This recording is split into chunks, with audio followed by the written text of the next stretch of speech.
executive session, so ran late. I'd like to call this meeting of the regular meeting of the Fairfield Board of Education to order for June 12th, 2018. Present is Ms. Pitko, Ms. Leeper, Mrs. Vitale, Mrs. Gerber, myself, Phil Dwyer, Mrs. Jacobson, Mr. Asa, Mrs. Maxon Kennelly, and Mr. Peterson. If I could ask you to rise for the Pledge of Allegiance.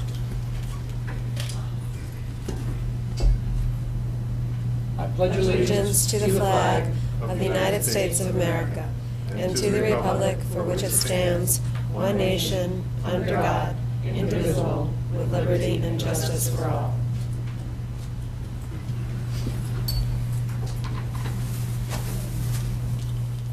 With the three meetings that we have tonight, the one that we just had, the regular meeting, and then another executive session following this meeting, I would only encourage board members to be concise in your questions and comments so that it's in your best interest to do so that we are getting out of here at some reasonable hour.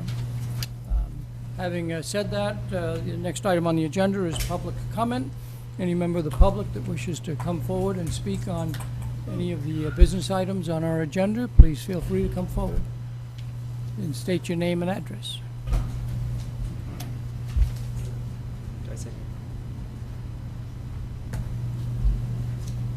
Hello. Hello. My name's Ethan Larkin. I'm a junior at Fairfield Ward High School. First, I'd like to start by saying thank you for allowing me time to speak to you. I'd like to comment on the fact that the AP Studio Art class at Fairfield Ward High School has been cut in half, and I'd like to state my comments and opinions on that.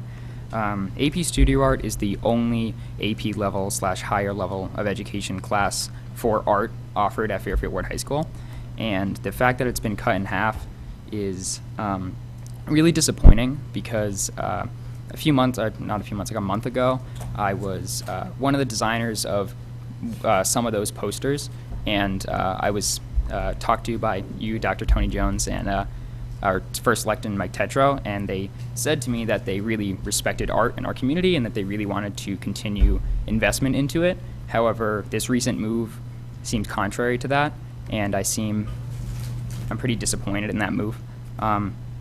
The time that we have in those classes is incredibly important, and I've been trying to take this class for a long time. So having it being cut in half simply due to budgetary restraints seems, again, disappointing. I'm not a budget expert, obviously. However, I feel like saying that you want to invest in art and then doing something like this is not okay, personally. I think it's disrespectful to your constituents, and although I am not an active voter, I will be an active voter by the time our first selectman and other local government officials are up for re-election in 2019, and I will vote for the grades below me and to make sure that their voices are heard and represented. So I just wanted to state that, and with that, I'd like to say thank you, and I'm done. Thank you for coming out and sharing your viewpoint. We normally give students a little bit of latitude, and so I determined that since we were talking about the graduation requirements, and that's essentially curriculum, and he was essentially talking about curriculum, it all fit. Any other member of the public wish to come forward and speak on a subject that is on our agenda? Hi. Welcome. But I had a different question. I do some volunteer work for Sandy Hook Promise, and through the Stop School Violence Act that was passed by Congress, there's going to be grants available to bring some of their programs to their school, like if you see something, say something, start with hello, know the signs. And I'm wondering who I can funnel that information to, and if Fairfield is interested in going for a grant to bring programs like this to the schools. It's always best to send information to our superintendent and let her get it to the correct staff person. Okay, that sounds good. All right, thank you very much. Thank you for coming. Any other member of the public wish to come forward? Seeing none, we're on to a presentation, and we have a PowerPoint, so you need us out of here, right?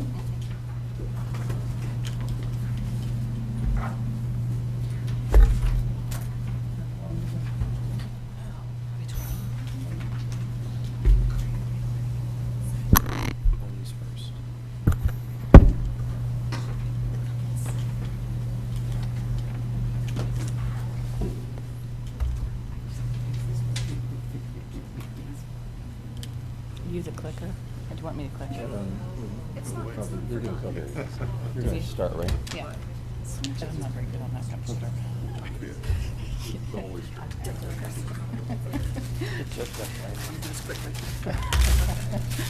I'm having one chocolate chip.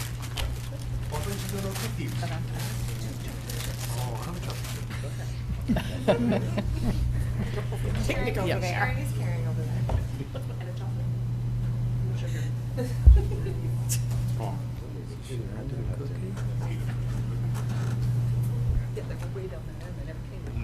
Good evening. I'm Tony Jones, School Superintendent, for those who are watching at home. We're delighted to be here tonight to present our vision of the graduate. And I just want to mention some people that have worked very hard on this all year long as part of our seminar group and full-day meetings. Greg Hatzis, our headmaster at Ludlow, David Ebling, headmaster at Ward, also Vanessa Montorsi, and I know she is in the audience tonight, Karen Campbell, Patrice Vigella, Paul Rasmussen, Charles Flynn, and I did see him in the audience as well, Sarah Kemper, and then of course our Chief Academic Officer, Mike Cummings. We want to start tonight just talking a little bit about the journey. And when we talk about the journey, first of all, we're going to talk about the what. And by what it means, what do we want our students to know and be able to do when they leave Fairfield Public Schools? And the how. How will we measure that they have achieved mastery on those items? And the work. How does the district improvement plan support the vision of the graduate to make sure our students meet mastery? And this was first shared back with the board in October, this past October, where we talked about the transformational series. And then we talked about it again in December about the workshop that was hosted by CAPS. This is basically just a picture of how we are tying everything together for our district improvement plan. Of course, everything we do in the district starts with the mission statement at the top, and we'll look at that in just a minute, just as a reminder. But when you look at the top of that, what you're seeing is the what. That's the vision of the graduate. Again, that's what we want our students to leave us with when they go off to college. On each side of that, it's the how. We have academic expectations, and we also have social and civic expectations. And all of the work that we do at the bottom, the initiatives, everything that we do should tie back into that vision of the graduate to meet the vision of the school district. If we look at the district mission, I just want to point out a couple of things. It's a long mission statement, but I think the last part of that statement is probably the most important, and that's the comprehensive educational program, and it really does guide the ethos of our district. When we look at that, that's one reason we have chosen to put a STEAM program, for instance, in elementary instead of STEM, science, technology, engineering, arts, and math. We also have social and civic expectations, but that includes emotional, physical, mental health, wellness. It really is a well-rounded school district.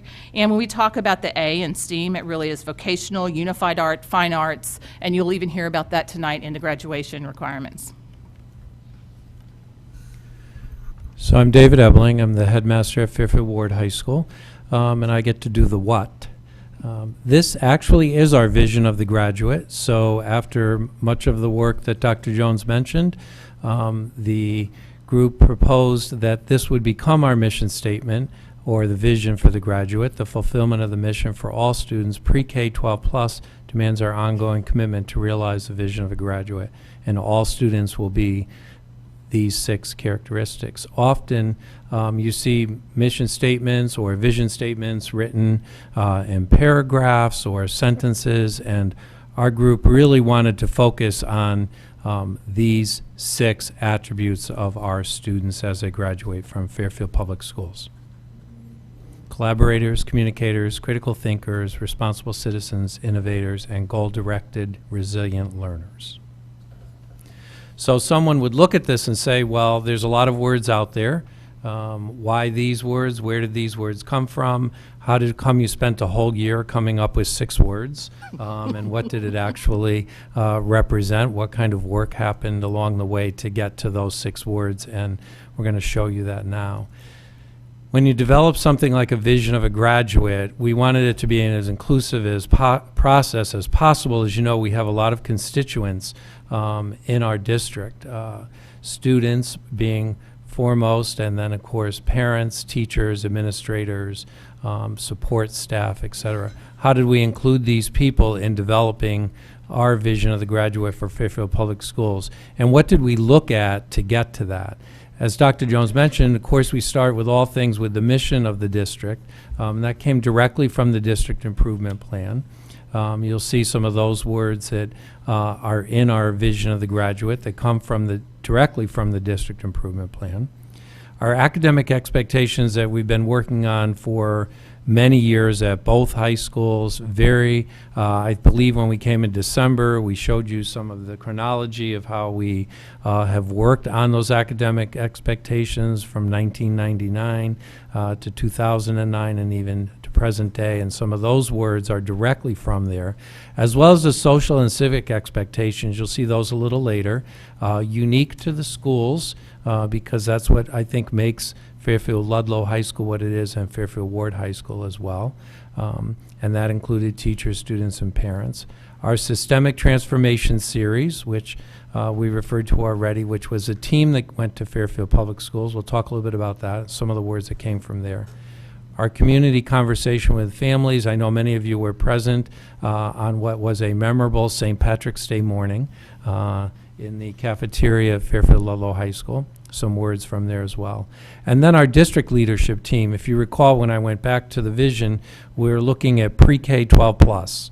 We're looking at schools from the beginning of Fairfield Public Schools all the way through to the end. So how did the administrative group from our district leadership team help to develop this vision by looking at some of our words and ranking them? So what we did with the district leadership team is we gave them 10 words, not just 6. We gave them these 10 words that are here. These were key words that came from our district improvement plan, from the parent group, some of what was already in our academic expectations.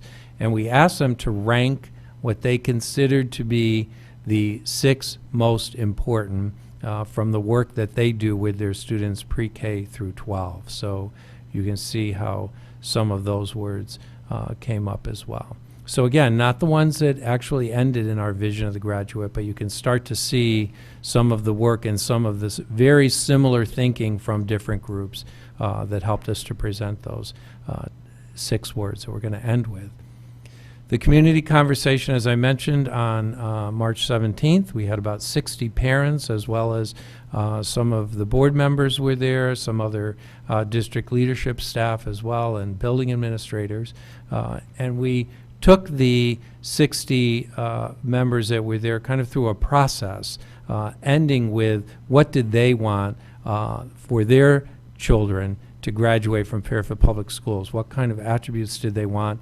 And then we had a gallery walk. You can see some of that here, going around looking at what some of the other groups, I think we were in tables of about 8 or 10, and then kind of moving around the room and ranking what we really thought were the top 7 that we came out with. So a little bit different here. You see things like flexibility, adaptability, resilience. That was, for some of us in the schools, that was a surprising one, I think, that came out from the parent group as really a top attribute that they were looking for their children to develop, that sense of resiliency. Self-advocacy or initiative, personal responsibility. But again, you start to see some of those similar words that we see that will come out in our vision, that creativity, the innovation, etc.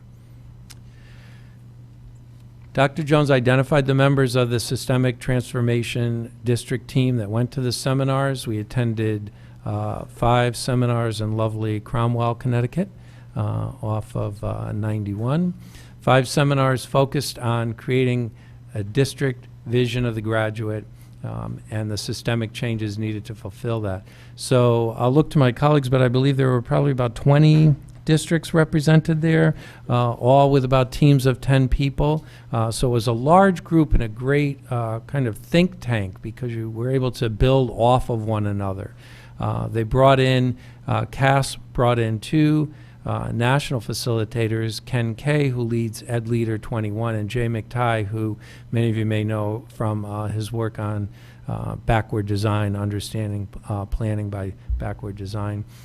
So the Connecticut Association of Public School Superintendents sponsored the conference, and we had an all-day session there on 4 of the seminars, and then we spent a seminar time among our district leadership team, kind of really working at honing what we wanted in Fairfield.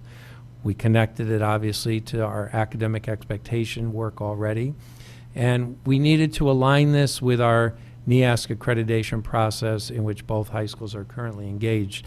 We talked briefly also about this, I believe, in December. The Fairfield Ward High School will be going through their initial visit, called a collaborative conference visit, in October of this coming year, and then Fairfield Ludlow, their full visit in the spring of 2019. So one of the, all of these groups kind of aligning for the same purpose, and one of the criteria for NEASC is certainly to have a school system that knows what their vision of the graduate looks like.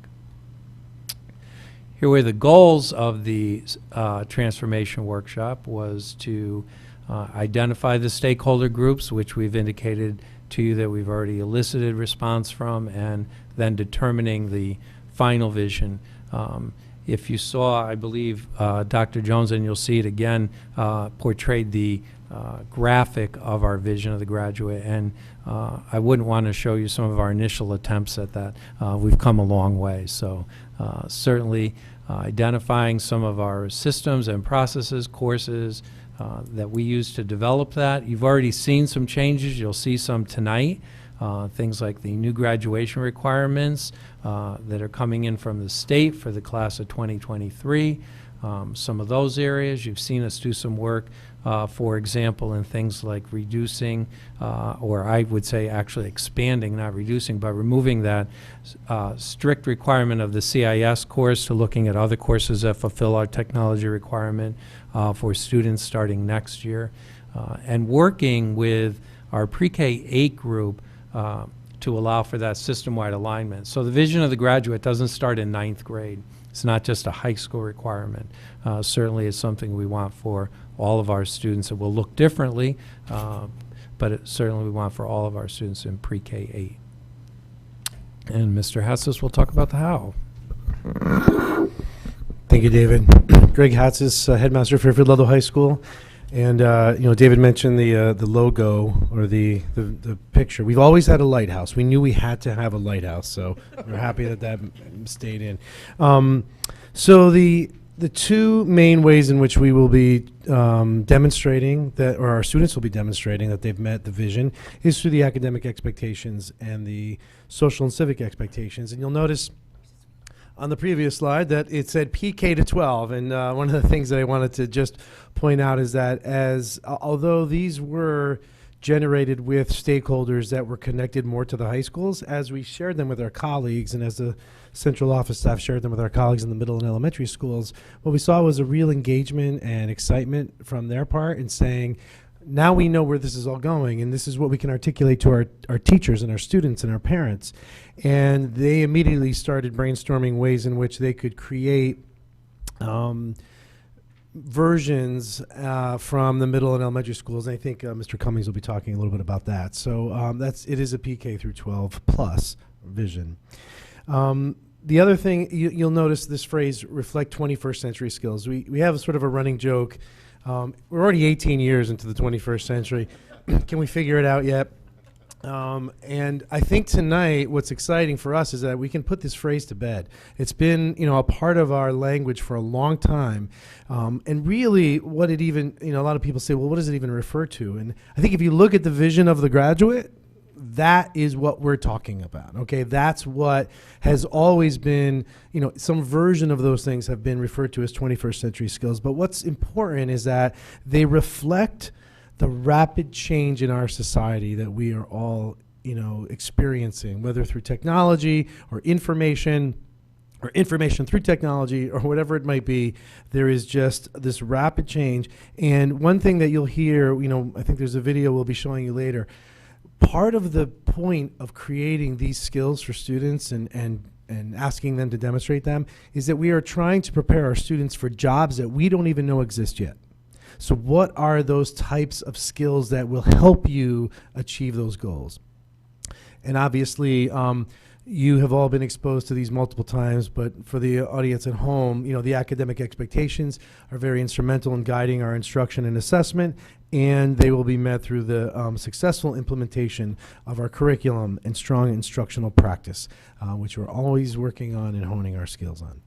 Little historical perspective, as Mr. Ebling mentioned, we have had the academic expectations as part of our district for a long time. We, through the New England Association of Schools and Colleges accreditation process, back in 1999 at Fairfield High School, then again in 2004, because there's a 5-year plan or a 5-year update that's required. And then when Ludlow High School opened in 06, or I'm sorry, in 05, first graduating class in 06, their first accreditation visit was in 08, with Ward following, excuse me, shortly behind in 09. And in each of those, we had created a new version of the academic expectations or small tweaks. And what we had learned through those processes and back then was they said, you need to incorporate 21st century skills. So that was part of the start of our journey in terms of the feedback we got from NEASC and how we've changed them since. Our current iteration really took form in 2014, and over the course of the last few years, as teachers have practiced the academic expectations, they've developed assessments and performance-based activities and tasks for the students. We honed the language and made it more of a, if you will, a continuum of skills, and that version was in, just last year that we completed it.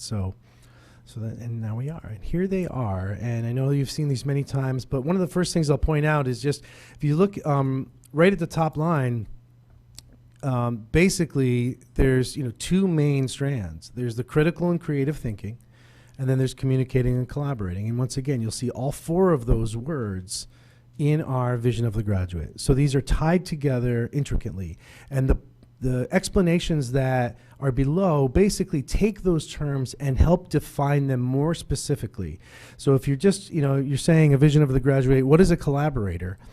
Here is a place where someone can go to help understand what we mean by that, and see the specifics. Like in collaborating strategically, what we're saying is that, you don't just get together on a table and talk, okay? That's not collaborating, but students taking into account prior knowledge, beliefs, and experiences not only of themselves, but the other people in their group. They understand their roles and relationships within the group, and then the groups, they understand that there's a purpose to that collaborating. What is the strategic part of getting together with other people and trying to come up with a new idea? So, so just an example of how we further define. These are the rubrics that the teachers are using to score the students, and as you can see, it's a developmental and holistic rubric where we rank, there are 4 levels: below standard, developing, achieving, and exemplary. And what you'll notice is that that really the skills that are outlined here are, the expectation is that students are at the 3 and 4, the achieving and exemplary level, by the time that they graduate in their senior year. So what that means is that as a 9th grader, you might demonstrate a certain level of mastery of the curriculum. So that might get you a particular grade in that class. But that doesn't necessarily mean that in the academic expectations, you're at the level in which we are expecting students to be, in their junior and senior year. So just as an aside, it is possible that students could be, again, mastering the curriculum, getting an A or a B, but they still might be developing in their skills as they move towards these really important graduation goals. We are reporting out on these for the first time this year. Students will be seeing them, and parents will be seeing them if they haven't already, on their report cards and in Infinite Campus. And so we're trying to get ahead of the curve. It is part of the accreditation process that we report out on this. And we have many teachers who go on visits to other districts as part of the NEASC accreditation, like as evaluators, and they come back and telling us, boy, we're doing great. I mean, the fact that we are reporting out already prior to the visit, where many schools at the visit are just figuring out how to report out. And that process will evolve for us as well. Real quickly on the social and civic expectations, as Mr. Ebling mentioned, each school engaged in its own process to, get together with their various stakeholders, take the input and talk a lot about the same things that we've mentioned already, but you'll notice some key terms that keep coming up over and over no matter where. Responsibility, citizenship, and of course, what's our term? It's responsible citizenship in the vision of a graduate.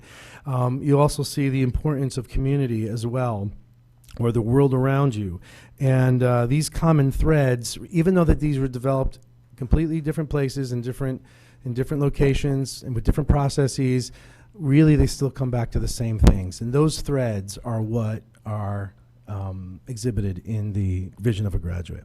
Those things will happen through our advisory lessons, through book choices, the library is buying and promoting with summer reading, or even just through the regular class discussions that happen.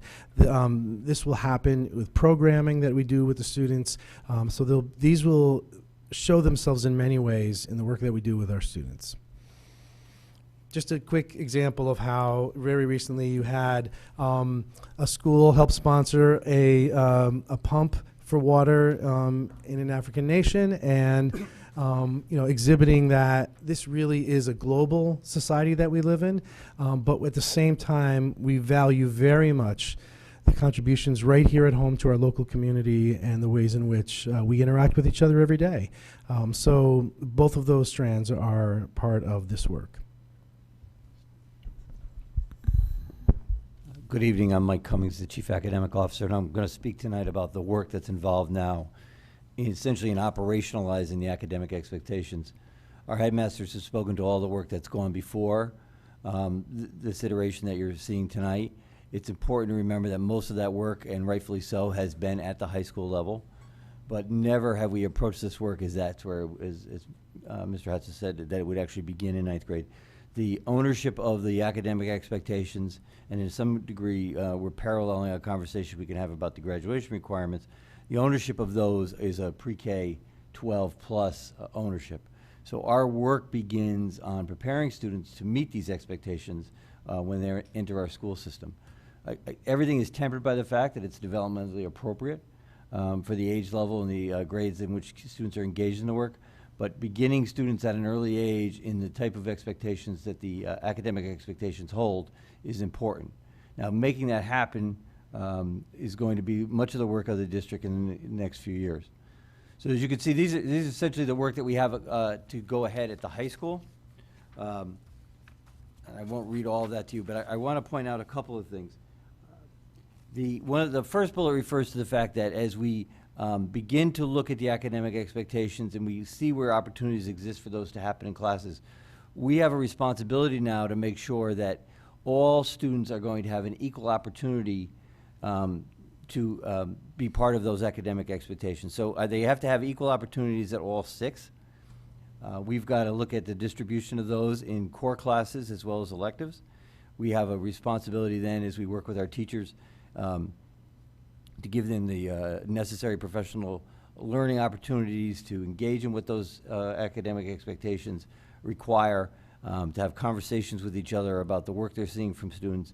And as well, we have an obligation to ensure that all students, when students are struggling to meet those expectations, that we intervene appropriately to support them in their learning.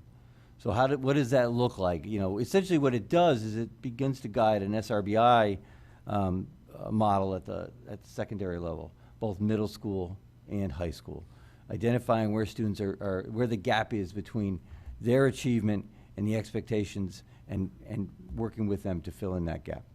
So that's much of our work over the next few years. We have assessments to build. One of the things we must make sure is that in a system as large as ours, that students are seeing a common type of assessment in their courses. So no matter who the teacher is, no matter how long that person's been teaching the course, the students are seeing the same type of assessment. And with that, it's a responsibility on our part to make sure that the teachers have opportunity to collaborate on the student answers and to work together on improving their instruction. The greatest engine of school reform is teachers working together on their own instruction giving information back and forth to each other, learning from the student work and responding to it. It's in that work that you move district work forward and increase student achievement. The elementary and middle school, as Mr. Hatz has said, over the course of the year, as these have evolved, I've been sharing them with both the elementary principals and the middle school administrators.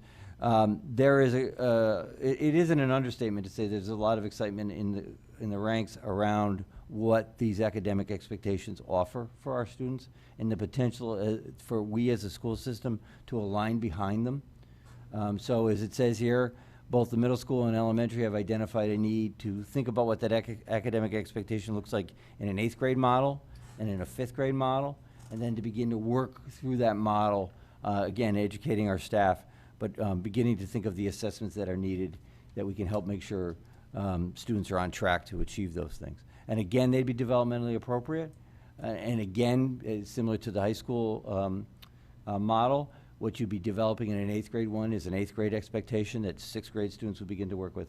The 5th grade expectation would be a 5th grade expectation for 5th grade students, and again, what students in the lower grades would begin to work towards.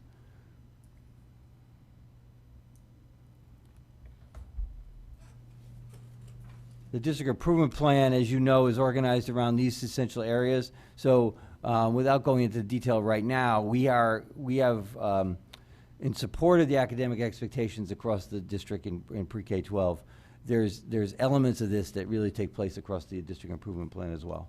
And you'll see the threads of that work from both organizational, leadership, instructional, all those needs need to be equally met in order to support the full development of the academic expectations. Do you want to introduce this? Okay. I get the task of making sure the video works now. So Dr. Jones worked with our administrators across the district to identify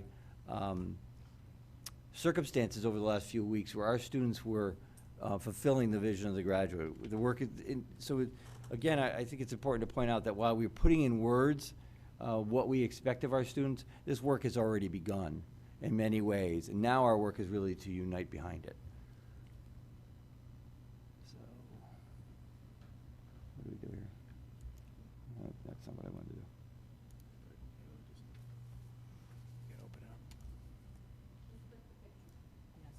Yep. No, it doesn't work in that type of preview mode. Fairfield Public Schools, our vision, our graduates, preparing students for a world which is rapidly changing like no other time in our history. Did you know by 2030, solar energy is expected to be the major source of energy as photovoltaic becomes more efficient and affordable? Lighting and imaging techniques will help combat problems with traditional farming, and sources such as indoor gardens and hydroponics will become the norm. Dementia is expected to decline as problematic DNA is isolated and biological solutions are implemented.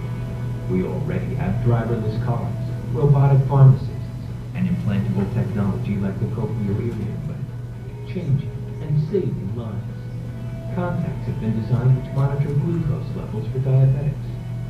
Who are the future innovators? They're Fairfield students. They are the future biotechnicians, musicians, graphic artists, and inventors who will solve the problems of our world. The vision for our Fairfield graduates is powerful. It's future focused, and the time is now.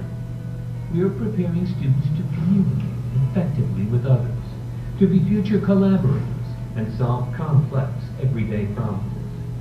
Critical thinkers, focused on solutions. Innovators, thinking about what doesn't exist but could exist.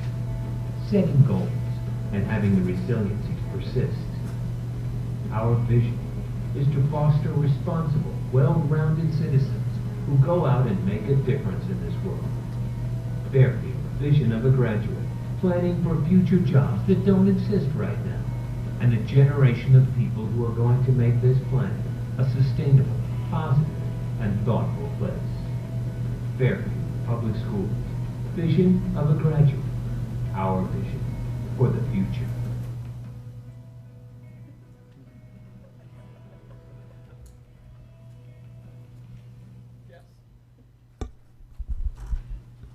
And I might just say thank you to all of the teachers and the principals that, allowed people to come in and film, and thank you to our students. There is a document that you have at your seat, and it's just to kind of give you a preview of the vision of the graduate and the district improvement going forward. And it is, it's a draft, and it says at the top. Get everybody back at the table. Oh, we could. Sure. We're going to turn the lights on and shift back to our seats.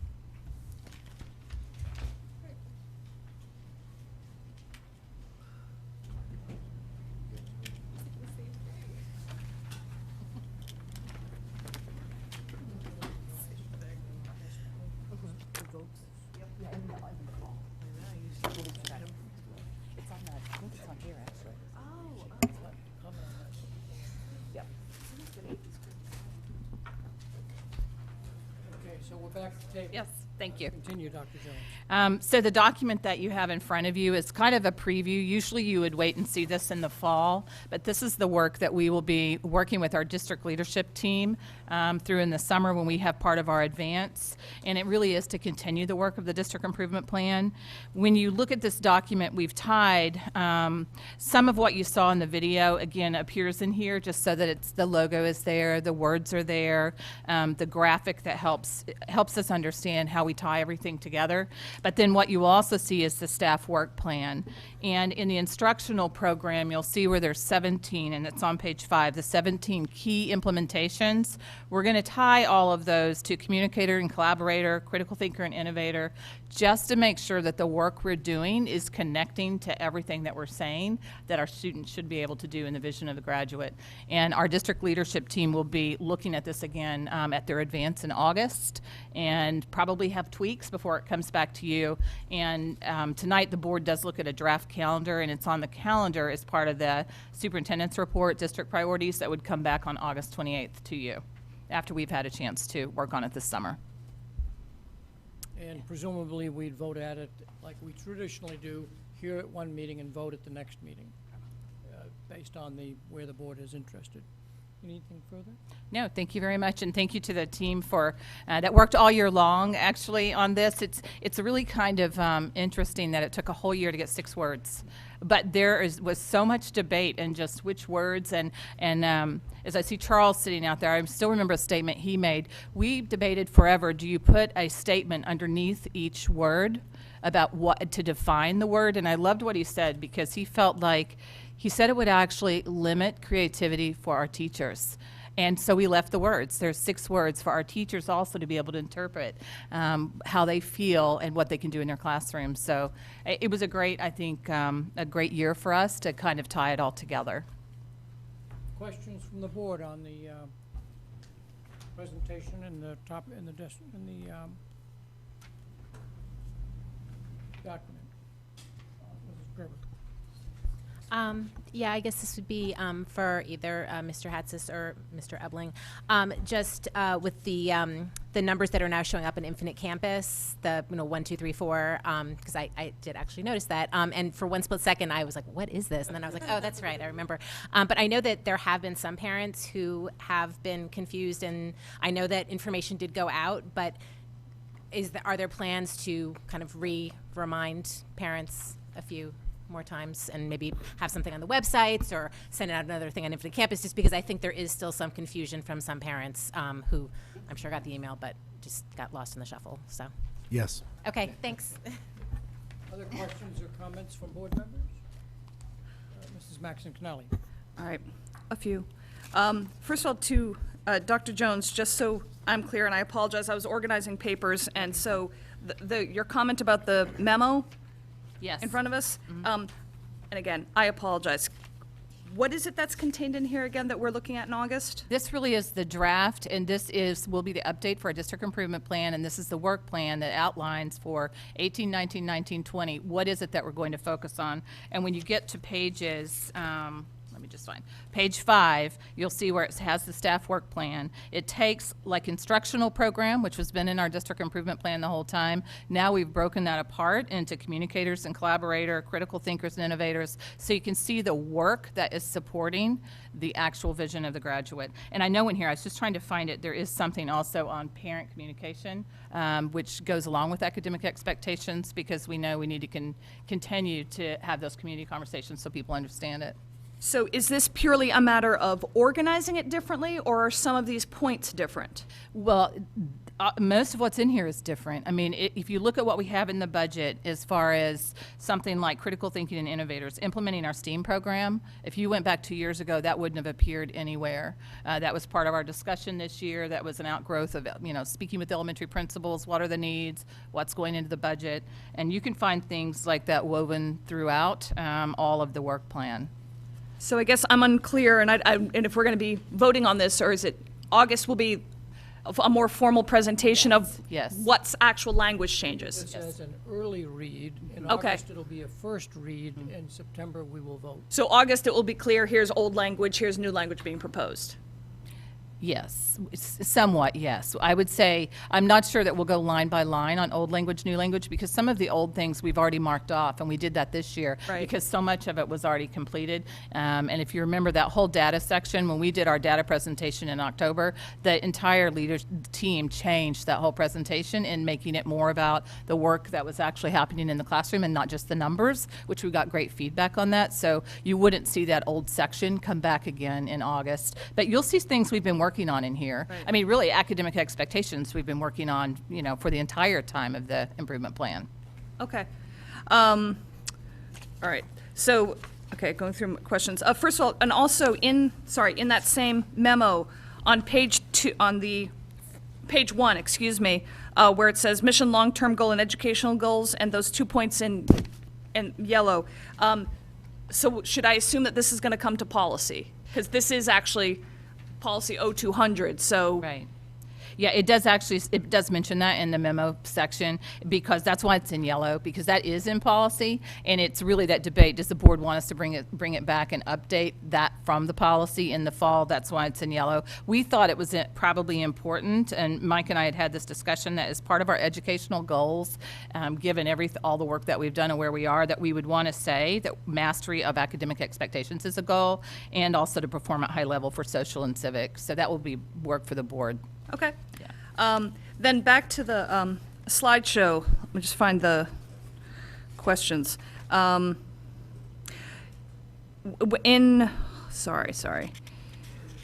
Gotta find which questions. Where am I gonna start here? Actually, why don't I start with the academic expectations, and I'll figure out the rest of my questions. And I was hoping that, because Dr. Jones, in the last policy meeting, you gave a very good example of these academic expectations. I don't know if our administrators have gotten questions from parents. There's been plenty online regarding, my student got an award in culinary arts, and yet, according to these expectations, he's a 1. And you gave the great example in policy that if somebody in PE gets a 1, that does not mean they're a slow runner. Right. So I was wondering if you could give an example of how in PE one of these would be measured, or in one of the electives or anything like that, so that for anyone who's still paying attention in June, we're starting the education process of what this looks like in the courses. That again, a 1 in PE does not mean they're a slow runner. And are you looking for that tonight, or you're suggesting it would be good to put that kind of an example so there's clarity in the document? I think hearing it now would be helpful. I mean, I know that these are changing, so this isn't committing to that as an assessment, but just as an example. I only asked the question so that Mr. Hatzis could have an extra minute to. That's fine.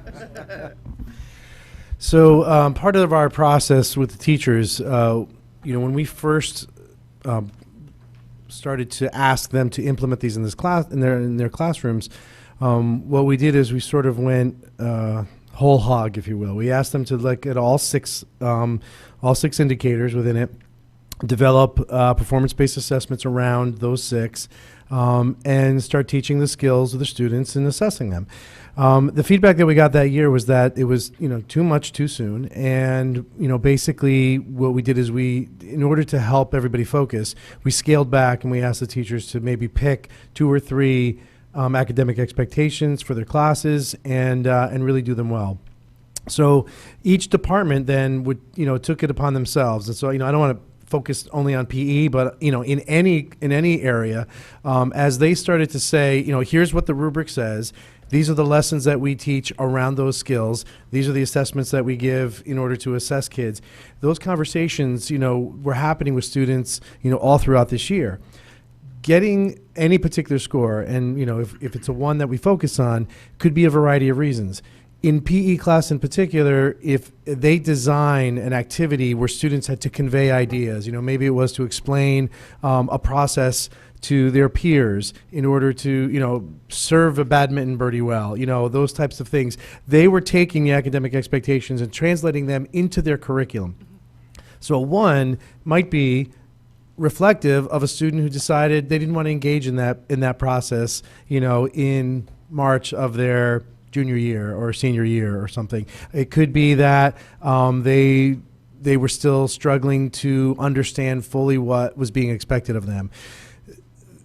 Their GPAs are not affected in any way, shape, or form. This really was a pilot year for us in terms of reporting back, helping students understand them, and obviously the conversation that you're going to have later tonight about the placement of the academic expectations as part of the larger role in graduation requirements will certainly help with those conversations that we have moving forward.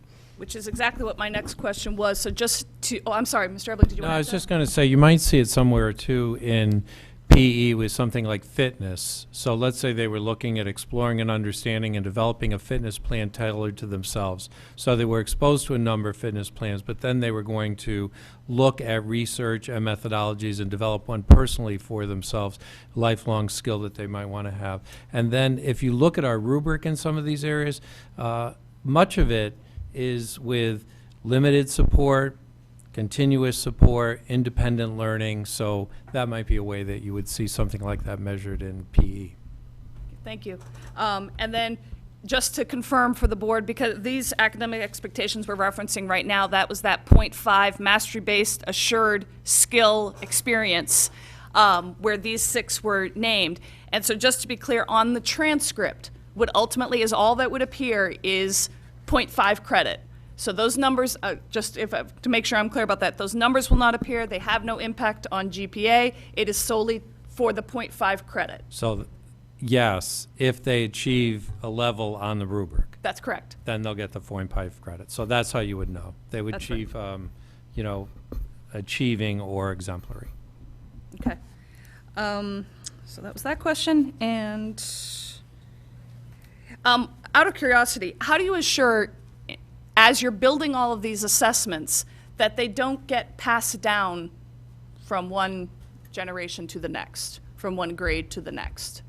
If they're having an assured freshman year experience, how do you ensure that that's not going to be inherited by an 8th grader? Beyond the whole ethical issue, how are you actually operationalizing that? Well, I think we had conversations with the program directors and myself around the building of these assessments. We are looking, I want to be clear that where they already exist in some form or another, I've filled the program directors with those are the ones we should be utilizing. We have a lot of work to do in a relatively quick period of time. I don't want to engage in building things and when something might already exist and be of high quality. But I think we're going to have to make these we're going to have to be careful about the timing of them during the course of the school year. We don't want to do too many of them. These are just some questions I want to put out while I'm addressing this topic. And then I think we're going to have to essentially hold on to the assessments after they're done, work with the students on their work and give the results back. But I don't think, the assessment difference here is that they're not content area questions necessarily that somebody could memorize. It's a task that students engage in. So you can change the parameters of the task in the content. You could change the situation if you're talking about European history class and apply a situation from World War I. The following year, you could apply it in World War II. So the content will shift, but the level of learning and the expectation for the demonstration of that learning would essentially remain the same. So oftentimes in these types of assessments, there's a very similar approach to the expectation for the skill, but it's now applying the content. Another way to look at it too is that they this won't be boiling down to one assessment and the performance on one assessment. I mean, we know how many assessments the students are facing, both on a standardized form and whatnot. But really, this program gives teachers the opportunity to assess these skills over the course of an entire year. So that final grade, if you will, that appears in Infinite Campus, is the culmination of several attempts over the course of time. As we start now, teachers might be relying more on a couple of assessments, but then, as this develops, that will be something that they're very well aware of and the students are well aware of. The best assessments, students can know exactly what it is. When we use essential questions in the classroom, I mean, if U.S. history class, if you answer the question, what is an American? We can tell everybody what the question is. It doesn't matter. It's the performance that they show. And especially if we have the students demonstrating the skill right there in front of the teacher. If it's not a take-home project where you have no idea really if they're doing it themselves or not, they have those opportunities in class all the time to demonstrate their learning right there in that setting. And speaking of home, I was curious about on the goals for 2018-2020 slide where you said expand high school home-to-school connection in understanding the purpose and value of the academic expectations, because we're obviously already seeing that there's a little bit of lack of information, not for lack of effort from leadership of informing people. So I'm curious what steps you're taking to ensure that. Well, and again, that's a direct reference to Ms. Gerber's question as we expand these down into the elementary grades, into the middle school grades, we have a corresponding need to educate our parents. I mean, we've had conversations that, given the prominence of these as a topic for open house nights, and I think that we as a school system would benefit from, in our communications with parents, sharing the learning journey we're on as well. So as we apply these and we learn from them, being transparent with our community about what we are learning and how we're learning it and what changes as a result of that learning. Okay, and actually, and I did want to say I can only bet how excited middle school and elementary school were, seeing where they're going and then seeing how they're going to be able to adopt some of it. I look forward to seeing that. My last question was from that same slide where it's provide professional learning to all staff so they can provide innovative classrooms. I was wondering about the nature, and again, because obviously I could see that being a budget impact one, and yet an important one and important to support. Do you have any idea of what that's going to look like? I mean, what's the PD for innovative classrooms? Well, I think I have a good sense of what it's going to look like. I think one of the things that has to change in our conceptualizing this professional learning is it's not so much about an environmental classroom design that's innovative, because out of context that won't take.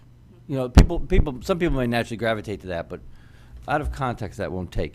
But if we think about the type of learning that we want to have happen in classrooms, and if you take just even an example, the collaboration, how do classrooms that promote collaboration, that have an expectation that students will be working together to solve difficult problems, the environmental setup changes.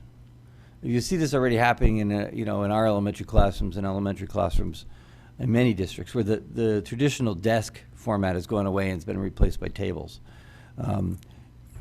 There's an allowance here that this is how we want students to have more free flow in their classrooms. So I think that as you promote the level of learning and the expectations for the student outputs, the response will be that the environment, in this particular case, the environment would change as a result. You can't have an array of desks and expect collaboration to occur. It's just not going to happen. So those are the types of things that will will change. And I think the innovation of instruction will change as you start to think about, as you design your lessons and you design your outcomes of your lessons, how do I promote the critical thinking? How do I promote those things that the academics expectations? A stand and deliver type of curricular model, instructional model is not going to play either anymore. So that's how I see it happening. Okay, thank you. Any further questions? Other questions? Ms. Leeper? Thank you for this. I think this is really, is this working? I think this is really exciting from like also a school and district ethos perspective, that this is a focus on what staff and teachers want to impart on their students and how they're going to navigate their world and their future. But I just want to make sure that I understood correctly that this will be a graduation requirement for students, that they get a 3 or 4? So the state, which I know the policy committee will be presenting to you later in the grad requirements, require mastery-based learning. So in the future, 0.5 credit, and we'll explain exactly what a 0.5 credit is, but a 0.5 credit will be awarded for mastery of the academic expectations, which will be achieving a 3 or 4 on the rubric in these 6 indicators throughout their 4 years at some point.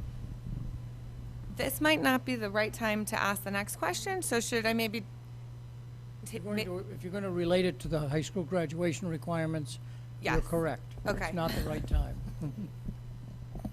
But it'll come up on the agenda fairly quickly. Is that it? Sorry. One other comment? Actually, I'm sorry. These strike me as like a little bit extrovert heavy skills to readily assess. Is that something you guys have given any thought to? I'm sure it is. What are your thoughts on that, I guess, is what I should be asking. So if I could just clarify, if a student were to be more introverted or a little shyer in the classroom, you know, how might we accommodate their ability to demonstrate these skills? Is that do I understand that correctly? Okay, yes. So yeah, there's been a lot of studies on that, and in fact, you know, it's really interesting. We've done professional development with our teachers on their identifying their own, you know, personas, if you will, like the classic Myers-Briggs, you know, assessment. And so that is something that the teachers who are very sensitive to that bring up very often to share, you know, with the group, to talk about different strategies to reach these students. It's important that we help students understand that there are skills that are going to help them, you know, maybe come out of their shell a little bit, but at the same time, we don't want anybody to feel penalized because of just what their personality is. So there's always different ways of assessing. The funky thing about collaboration is that ultimately we have to assess an individual on their ability to collaborate. So it's really hard to give an individual score. So that's something that we are talking about, and getting back to your question, Ms. Maxincanelli, about professional development, that is something that we've been talking a lot about in helping students, or helping our teachers understand the best methodologies to do that. But it is definitely on our radar. Mrs. Jacobson. I was just curious if you could help us understand, and maybe parents and students as well, what the feedback expectations are on a daily basis. So we know what the academic expectations are. We have definitions for 1, 2, 3, and 4, et cetera. So let's just say somebody gets a 1 or a 2 or even a 3. How do they know on an everyday basis what the teacher is expecting for them to change or grow or whatever the issue is in order to improve that? So what are you expecting your teachers to give feedback to students, and how often? So I think it would certainly depend on the assessments that teachers are giving, because the assessments, not every assessment is directly related to scoring on the academic expectation, but many will be. And the expectation is that they will discuss with students through the scoring ways that they can improve. So everyday feedback, I don't know, would be realistic. But for instance, if they were saying, this is a debate or maybe a roundtable discussion we're going to have about historical figures during World War I, we're all going to take on a persona, we're going to research them, so we're doing the exploring and understanding. We're going to present as a group. There's a collaboration piece of it. So I think they'll look at different components of these 6 indicators for when they're appropriate for the assessment and give feedback on that. One of the things we did find through our work over the last few years on performance-based assessments, it was difficult to develop one or more assessments that measured all 6 indicators at the same time. So I think where you're going to see that individual feedback and improvement is when they're looking at specific indicators related to those assessments.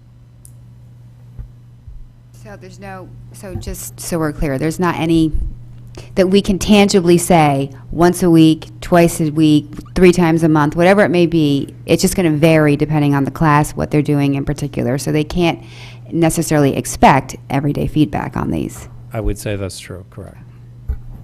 I think it's going to be important that we give our teachers a little bit of latitude and freedom to be able to design the time in which, they have a curriculum and they still have to follow the curriculum. They have skills that they're teaching. So as another layer of their teaching, we want to give them that creative outlet for them to decide, in small groups or at the course level, these are the ways in which we're going to teach the academic expectations. So then that will determine what the feedback cycle would be depending on that. I just want to follow up on that for a second. That raises a really necessary condition of the work that we have to do, and that's one of those things is often in this district, and like many districts, there's really been a focus on the development of curriculum and implementation guides, pacing guides. And, when you talk to teachers about their needs, they feel really driven by that, those expectations of where am I at right now on the calendar. And to a large degree, we have to shift that focus from where am I right now on the calendar to where are my kids right now in their learning.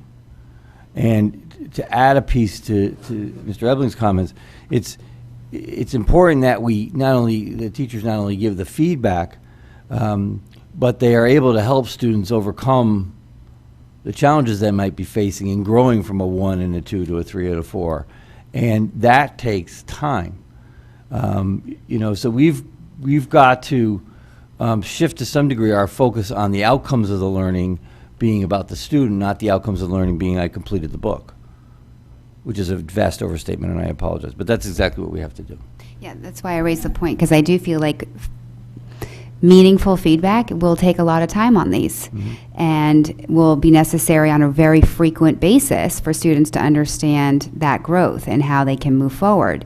And given teachers I feel like already are so hurried as it is in terms of pacing and curricular areas, I'm a little concerned about that feedback, because as we're already saying and we're mentioning, they're getting scores and no feedback necessarily in the way that they might be used to getting feedback. So it's just something I'm raising, because we can expect all we want, but we also have to be able to provide the way in which they move forward too. So it's just food for thought. Can I just add real quick, and just keep in mind too that these are skills that applied across all curricular areas. So a student could be in their English class and talking about conveying ideas, but then be in a tech ed elective as well and talking about conveying ideas. So because the common rubrics are what tie them all together, so they have multiple opportunities to get that feedback in different environments. So it might be helpful. That's a really good point. Sorry, I have one more follow-up. And just from the graduation requirement perspective, because it does tie into what he just said, as long as they get it in one class, they're good, right? You mean like, if there are 4 in tech and there are 1 in English, they've still met the requirement. Yes, if they're meeting the skill, yes. Okay, thank you. Thank you. Ms. Pitko.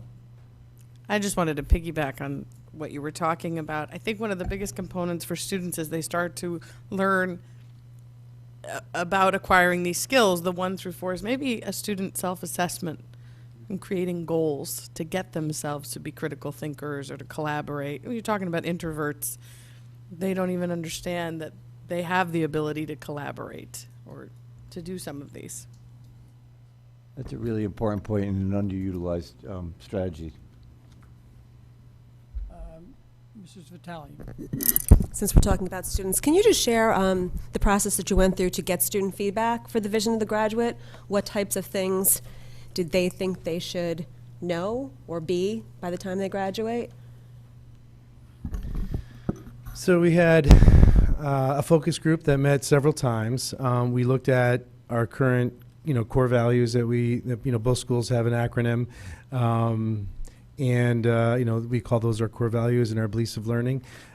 We shared with them, the mission of the district and other types of things, and just asked them to brainstorm. And through that process, a number of the very similar ideas emerged. Resiliency was a very strong theme for them as well.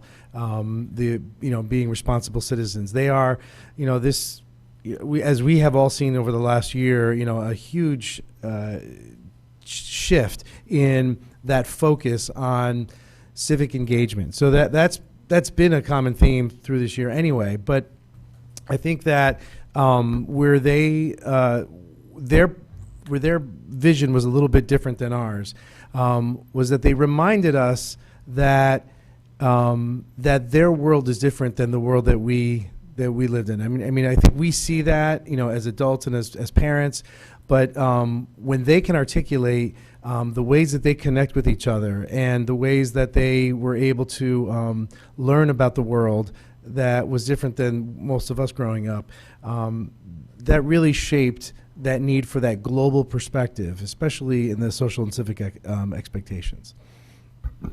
An activity we did at Ward that was related to that too was we, as Greg mentioned, we took our core values and we divided them up among the different classes.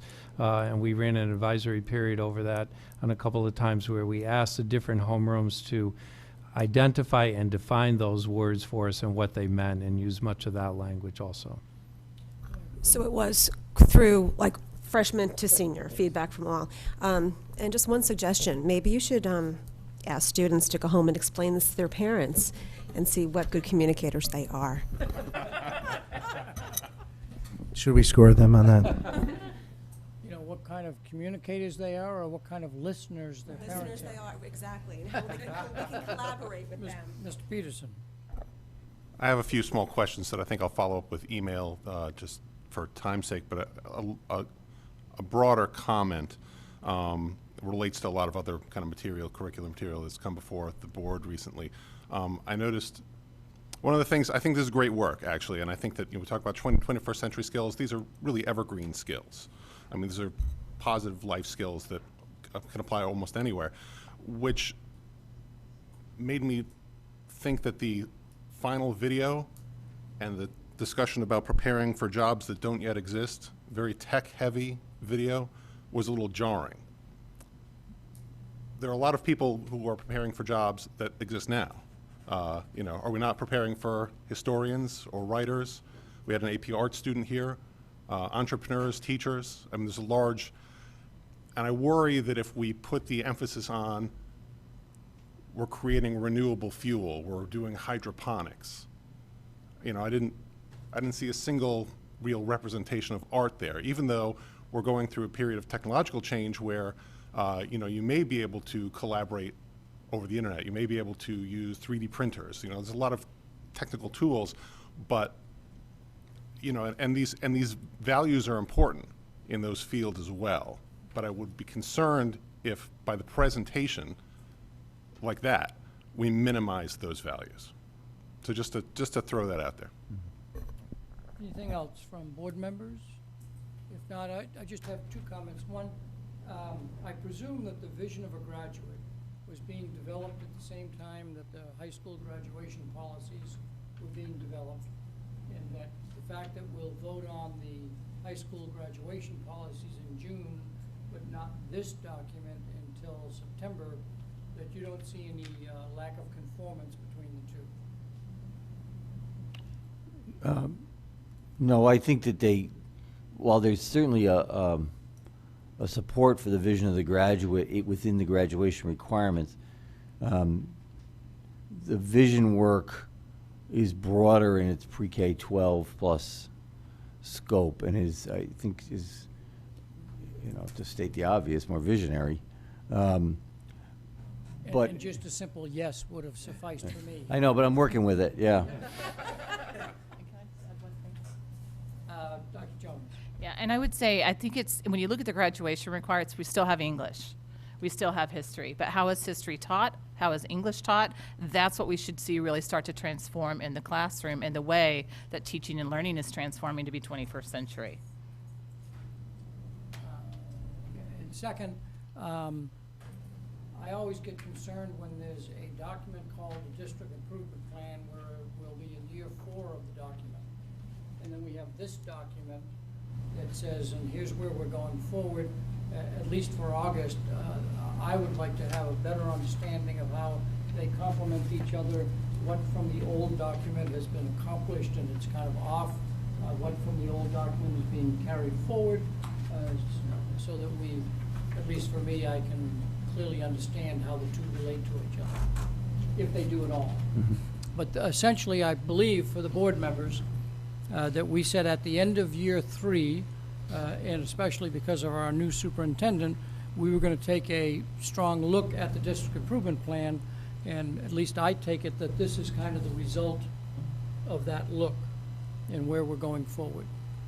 So this will be on the August agenda as an official first read, and then we'll vote it in September, presuming that the board is ready to act in the first meeting in September, if not the second meeting.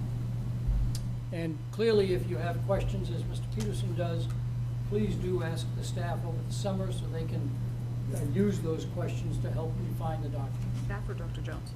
Well, yeah, I'm sorry, Dr. Jones, who will get the questions to the appropriate staff. Correct. Okay, thank you very much. Sorry. On to item number 5, new business A, food services program. We have a recommended motion that the Board of Education approve participation in the Healthy Food Certification Program for the school year 2018-19 with the exclusion of the sale of food and the sale of beverages not listed in Section 10-221Q of the Connecticut General Statutes. Number 1, sold in connection with an event occurring after the end of the regular school day or on the weekend. 2, which sale is at the location of the event. And 3, such food is not sold from a vending machine or school store. And you'll see that there were after the, and so I eliminated one of the after the when I actually read the motion. Do I have a motion? Ms. Leeper, do I have a second? Mr. Peterson? Hello. Hi. You want to walk us through some of the financials and also the use statistics. Who wants to go first? I'll go first. Doreen Munsell, Executive Director of Finance and Business Services. I'll start tonight, I think, with who is not here this evening. John Gersbeck, he's been at all our meetings every time we do food service, is the VP of Whitson's. He's ill tonight, so he got a pass. Karen Gersbeck, who was our regional manager, was promoted within the company. So all the way at the end there is Rick Emery, who's taken her place. He's the regional manager. Next to me is Maura O'Malley, who is our district manager, and this is Becky O'Brien, who's the registered dietitian. So there's 4 documents in the enclosure. The memo about the healthy certification, the financials, meals, and price comparison. So what we do is on the income statement, we compare last year's financials to this year through April 30th, which is, what we have available to us at the time. We're doing well. I think we had, I think, 6 snow days this year. That always has an impact on the program, because once those days move to the end of the year, that just kind of throws a whole new, challenge to food service. We also had, we have another change in staff. We have a new chef. So I think, by the time we had some staff changes, that had an impact on us. But we are still in the positive situation. There is in the contract, a guaranteed minimum of almost 78,000. So whether or not we actually meet that number at the end of June, we are guaranteed that amount. So, and that will more than cover our district expenses. As far as meals, you'll see, even though we did have those 6 days of snow, there's actually 2 days of meals difference between both years. We're still doing well at the high school level. We're up 3% in total. Roger Ludlow is up 5%. So there's really some improvements there. At the middle school, a little dip at Roger Ludlow, but another big improvement at Tomlinson. So overall, at the middle school level, meals were up 1%. And this is even taking, this is even considering the fact that there were 2 fewer days, meal days. And then all kinds of differences at the elementary level, which evened out, but still overall improvement in the district by 1%. The last document is a comparison of lunch prices with both DRGB districts and Southern Fairfield County towns in the green. And we are, we are in the ballpark with both, closer to the Fairfield County, which you would expect than with the DRG. So we're not recommending any price changes this year. We did have an increase last year, and we think, we're all set in that respect. So that's an overview of the documents, and I don't know if, So why don't we address any financial questions people have, and then we'll go on to the operations. Questions on financial? Mrs. Gerber?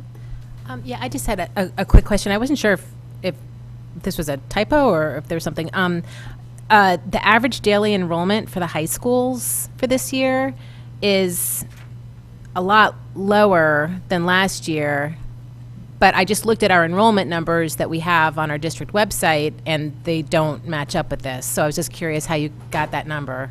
That's an average. We take an average of the enrollment every month, and then this is an average of all the months. So it's not a real number at any point in time. It's just an average over time. Just because this past year, neither high school went below 1,500 in enrollment in any month. Like I looked at every single month, and it was always above 1,500. Do you have an? I wondered about that too, and I wasn't sure if the enrollment was actual enrollment in the school or enrollment kids that have meal plans or have money in their school lunch account. No, it's actual enrollment of the schools, but they're at 1,502. Oh, I see what you're saying. You're talking about the 1,437. Yeah, the 1,437 and the 1,424. I just wasn't sure how those numbers were there because that's a good question. I'll have to look into that. Yeah, I looked like every single month. It never went below 1,500 students. Right. So it just. So it says enrollment, No, but it might be attendance, or is it I enrollment? don't believe so, but we'll check Right, into it. Because the only reason is that I looked also at 16-17, and that number makes sense. Like 1,502 looks about right, and because I looked at all of the enrollment numbers for 16-17, but the 17-18 there's a big gap. So just curious how that came about. Okay, good question. Any other questions from board members on the financials? The meal counts are down, but you're suggesting that the way to look at this correctly is what percentage of our students, because enrollment goes up and down, are participating, and it's gone from 30% to 32%. That's what you mean by a slight increase. Correct. Thank you. On to the operations. Thank you. Moving quickly. All right, I'm, again, Introduce yourself for Rick the TV Emery. audience. I'm Rick Emery, the district manager for Whitson's. Karen moved on to HR, and I took over. Started here in October. I'm new to the district. I've been 10 years with Whitson's in the K-12 market, basically in New York, moved back into Connecticut. where I live anyway, so it worked out well. Speak a little closer to the microphone. Okay. Is that better? You can move it, actually. Oh. Is that better? Yes. Ah, there we go. Okay. All right, well, we're still offering demos in the secondaries with sushi and ramen, noodle bars. With our new chef, I've asked him to focus a little bit more on the elementary schools. And right now, this year, it was really monotony breakers, hamburger bars, things like that, to get the kids used to it. The principals seem to have liked it a lot and have requested it on occasion. But I think next year, we're going to try and focus more on exposing the children to expand their palates. Hummus, acai berry, smoothies, things like that. We'll try and introduce them to the elementary schools next year. We've expanded our search for clean labels, GMO-free products. We have organic yogurts, organic parfaits. We sourced an organic chicken and apple sausage. We are looking at Meatless Mondays as part of our movement to try and expose the kids to different sources of protein. So we've sourced an organic black bean burrito that we're going to be introducing this month in the elementary, in all levels, I guess. So we'll see how that takes off. We did a survey this year, but unfortunately we only had about 4% of the enrollment participate. So, you know, there's not a lot of data, not a lot of information to be gleaned from that survey. I think next year we'll have another opportunity in the fall or early winter, and maybe we can structure that survey to be a little more detailed in what we want to learn here in Fairfield rather than what global questions to parents, teachers, and students. So.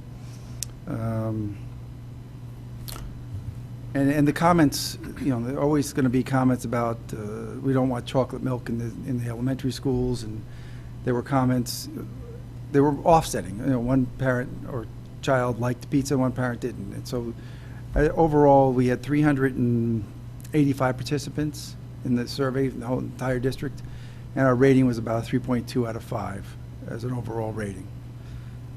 We can share the details if you want to see that at some point. I think. So that's what I have on the operational side. I'm going to pass it to Maura and to Becky to talk about PTO involvement, teacher interactions, classroom education. And again, introduce yourself for the... Thank you, Rick. Hi, I'm Maura O'Malley. I'm the Director of Food Service here in Fairfield, and what Becky and I do as a team is at the beginning of the school year, we have the calendar for the open houses, which have already been published, and we make it, we go to every open house and we hand out the September menu just to familiarize parents, remind them that we're here, and we have what we think are healthy organic offerings for their students and encourage them to participate. In addition, we reach out to our PTO presidents in September and ask if we cannot be a part of one of their agendas, whether it's in October or if it's as late as June, because we have found in the past that addressing parents really helps to answer a lot of questions that are out there that parents are not quite sure the answers to. And in fact, that we have found that by reaching out to parents that we do see an increase in participation at our schools. In addition, as Rick mentioned, we have Meatless Mondays, so we're being sensitive to some of the social causes out there so that children become more familiar with that. We also have every month a Vegetable of the Month which are on the menus and encourage children to share.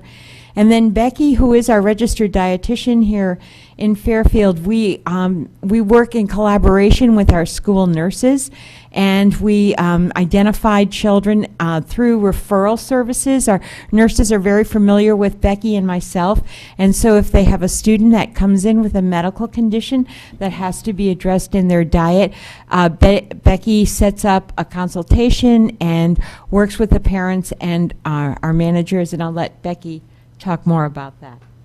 Thank you. Hi, everyone. I'm Becky O'Brien. I'm the registered dietitian with Whitson's.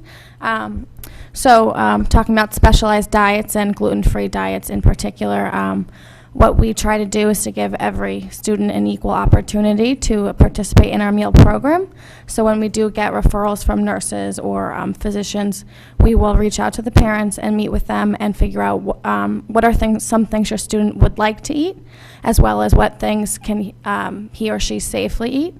And then we will figure out certain days that month that they would like to eat lunch with us. In our meeting, more is included, our lead kitchen manager is included, and the parents. And then we come up with a monthly menu, individualized, so each student can safely eat. And we twist things around each month, trial and error to see what's working for that student and maybe what are some new offerings we can offer those students.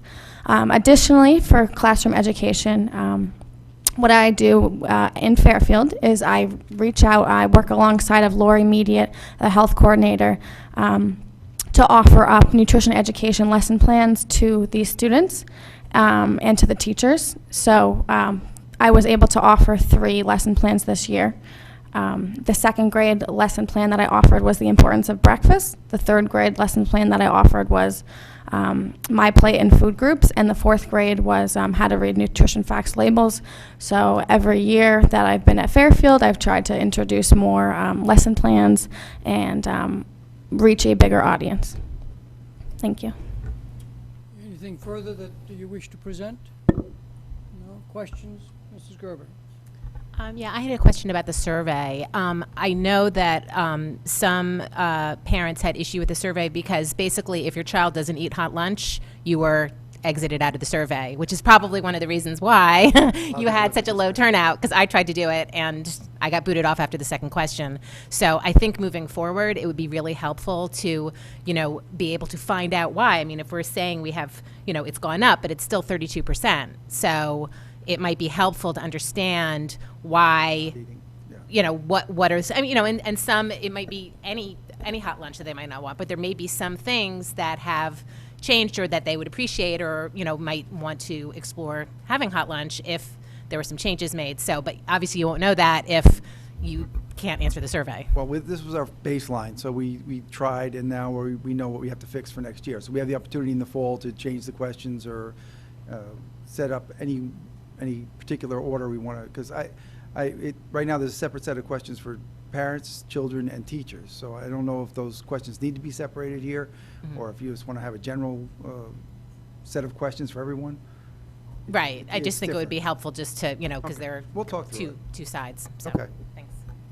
Mr. Asa.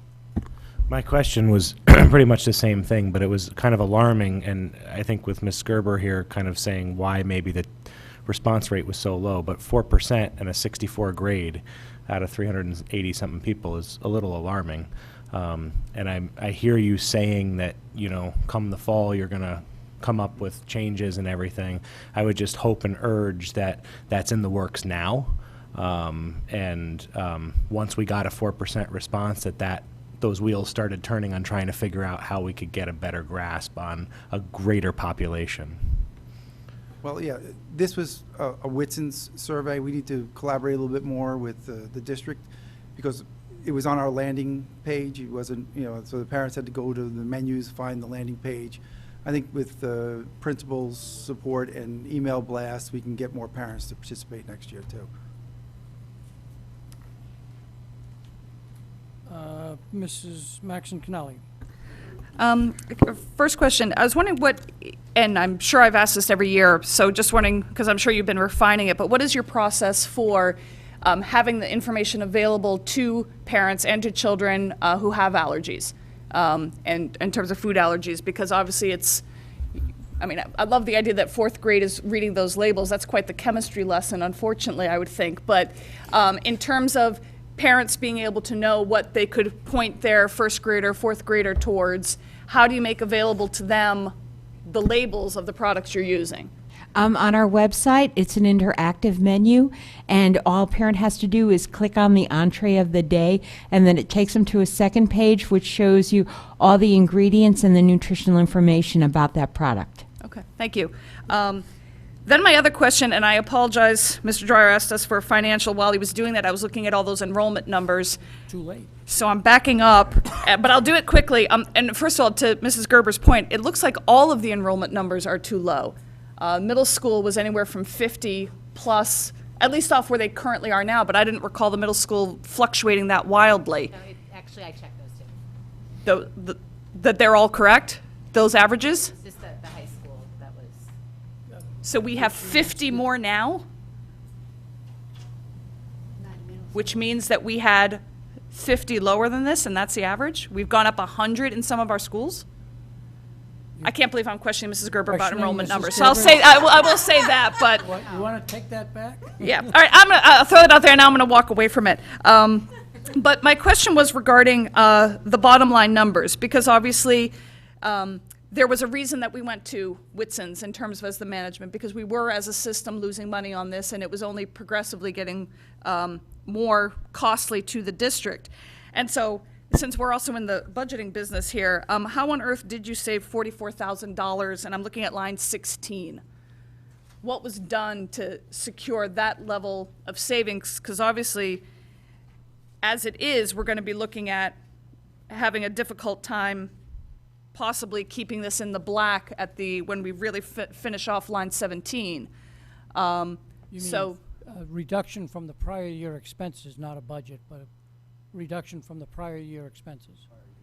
I'm going to assume I was clear only because Ms. Munsell nodded at me, so I didn't quite follow what you said, Mr. Dwyer. I apologize. I'm putting that on me, not you. Yeah, there's not a budget here. This is a comparison 1 year to the next actual. No, correct, but I'm wondering how somebody saved $44,000. And then how do we hope to be in the black at the end of this year? Because all of the trending here doesn't look that way. Sure, go ahead. This was done with April's numbers. There was an issue at the last day of the month. We had an order come in, a large order, like $20,000, and it was processed. The bills were paid, but the product wasn't inventoried. So the May numbers just released today. She just got the invoice this afternoon, I think. But there was a $47,000 turnaround in May, so that's not reflected in these numbers. But now we're in a much better position than we were. We had the $20,000 we recouped from April, and we made $27,000 in May. And then, not to put you on the spot since you are new, but do we know that something like that did not happen last year? Because obviously we were looking at April 30th to April 30th, but right. Last year is June 30 numbers. Not column 1. Column It's 2. April and June. Yeah. Right, but if you compare column 1 to column 4, Okay, yes. Oh, Sorry. well, So- more just whispered in my ear. The last day of the month wasn't on a Monday last year, and our orders come in on Monday. But it rarely happens. It was an anomaly, and it was just an oversight on the local team that they didn't inventory it. They paid the bill and didn't inventory it. So that is a response to the overall question of the bottom line regarding line 16, which are the district expenses, which has nothing to do with. The change there is we had a change in staff of the secretary. There was turnover, so the salary's lower, and that there's also repairs and maintenance in there, and that's what fluctuates the most from year to year. gotcha. Okay, so do we get a report on that final number to know how it ended up going for the year? Normally in the budget book, there is a page on food service year end, but I don't know whether it's always 1 year behind or not. Yeah, I don't recall either. Okay, thank But you. in terms of the guarantee, while it says $23,960 at the moment, the year-end report will say $77,776. Correct. Or more? Or more. Other questions on operations? Questions on operations? Okay, so let's then move on to the motion that is in front of you. This is a annual renewal of the Healthy Food Certification Program. You'll see on the budget it's worth roughly $650,000 of income to the program. Do we have any questions regarding continued participation in the Healthy Food Program? No questions. This is a voting item, so out to the public. Any member of the public that wishes to come forward and speak on the Healthy Food Certification Program, feel free to step forward. Seeing nobody, back to the board. Are we ready for a vote? I'm not going to read the whole motion. It's in front of you. All in favor of the motion as shown on the agenda, please raise your hand. It is unanimous. Thank you very much. Thank you very much for your service.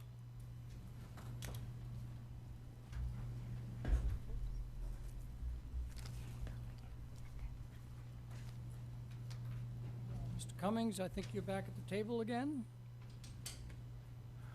And while he's on his way, I'll just mention two things. I know the board was aware on the teacher evaluation that we did put a waiver in to the state. That was denied. Mr. Cummings is going to talk about the group that he has worked with in order to put in these changes. But I also just want to note that Mr. Dwyer asked a good question. He's like, why is teacher evaluation with the curriculum department? It used to be with the HR department.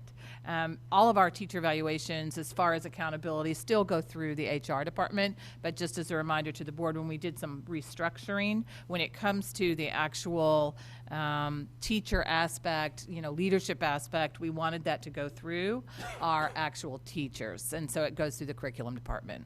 Mr. Cummings. Good evening, Mike Cummings, Chief Academic Officer.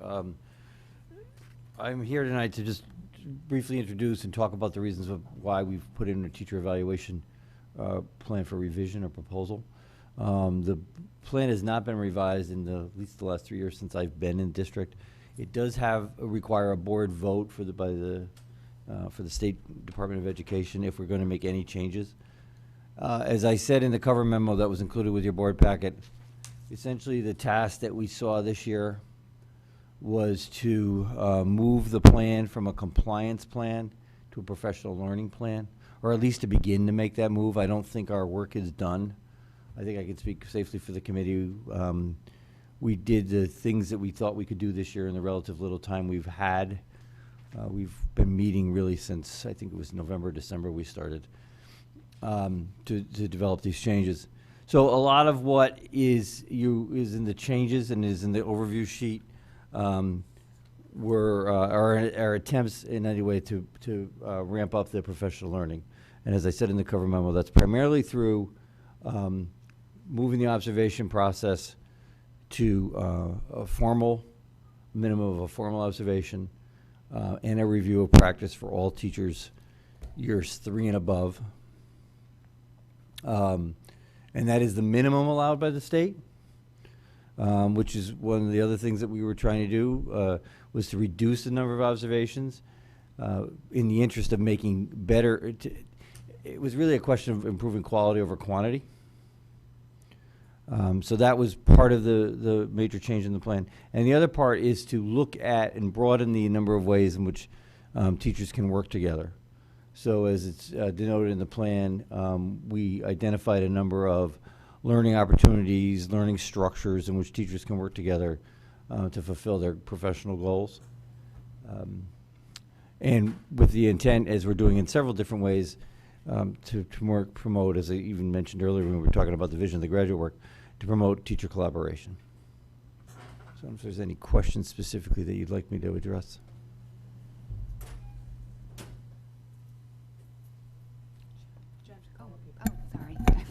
Jen Leeper.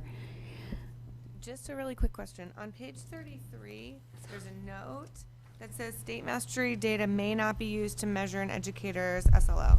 And I was just wondering about the may not. Is that may or may not, or is that cannot? Cannot.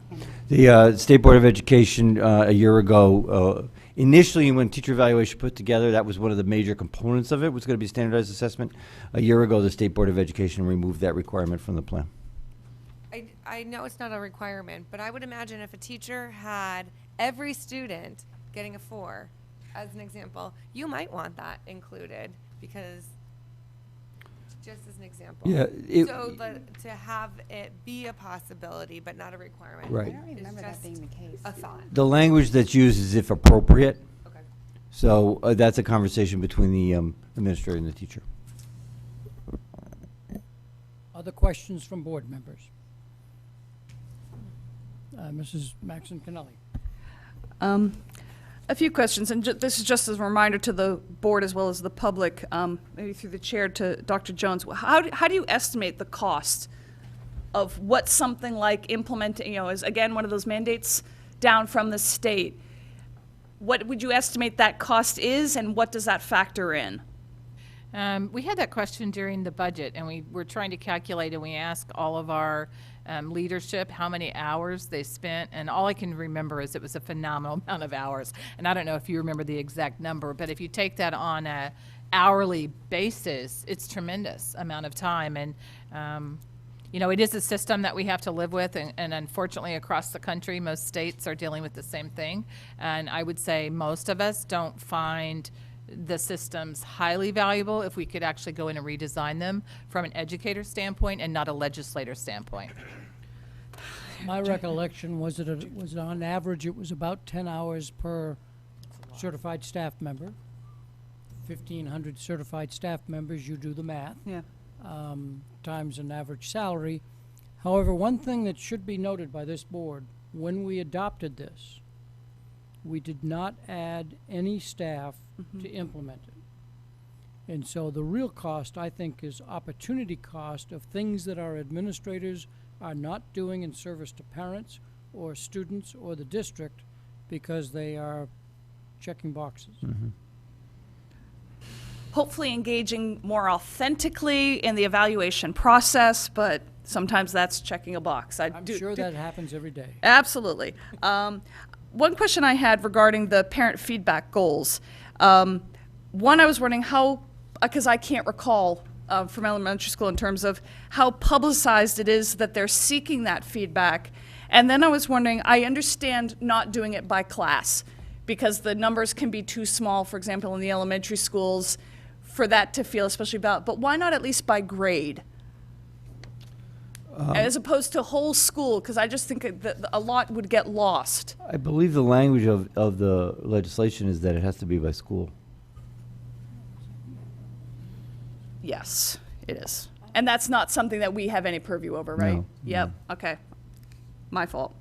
And then I was wondering just if you could speak to, in terms of the inter-rater reliability to this. What are the internal systems for helping to normalize that across all of our administrators? We have a legislative requirement that we calibrate ourselves. We do that at part of the August advance.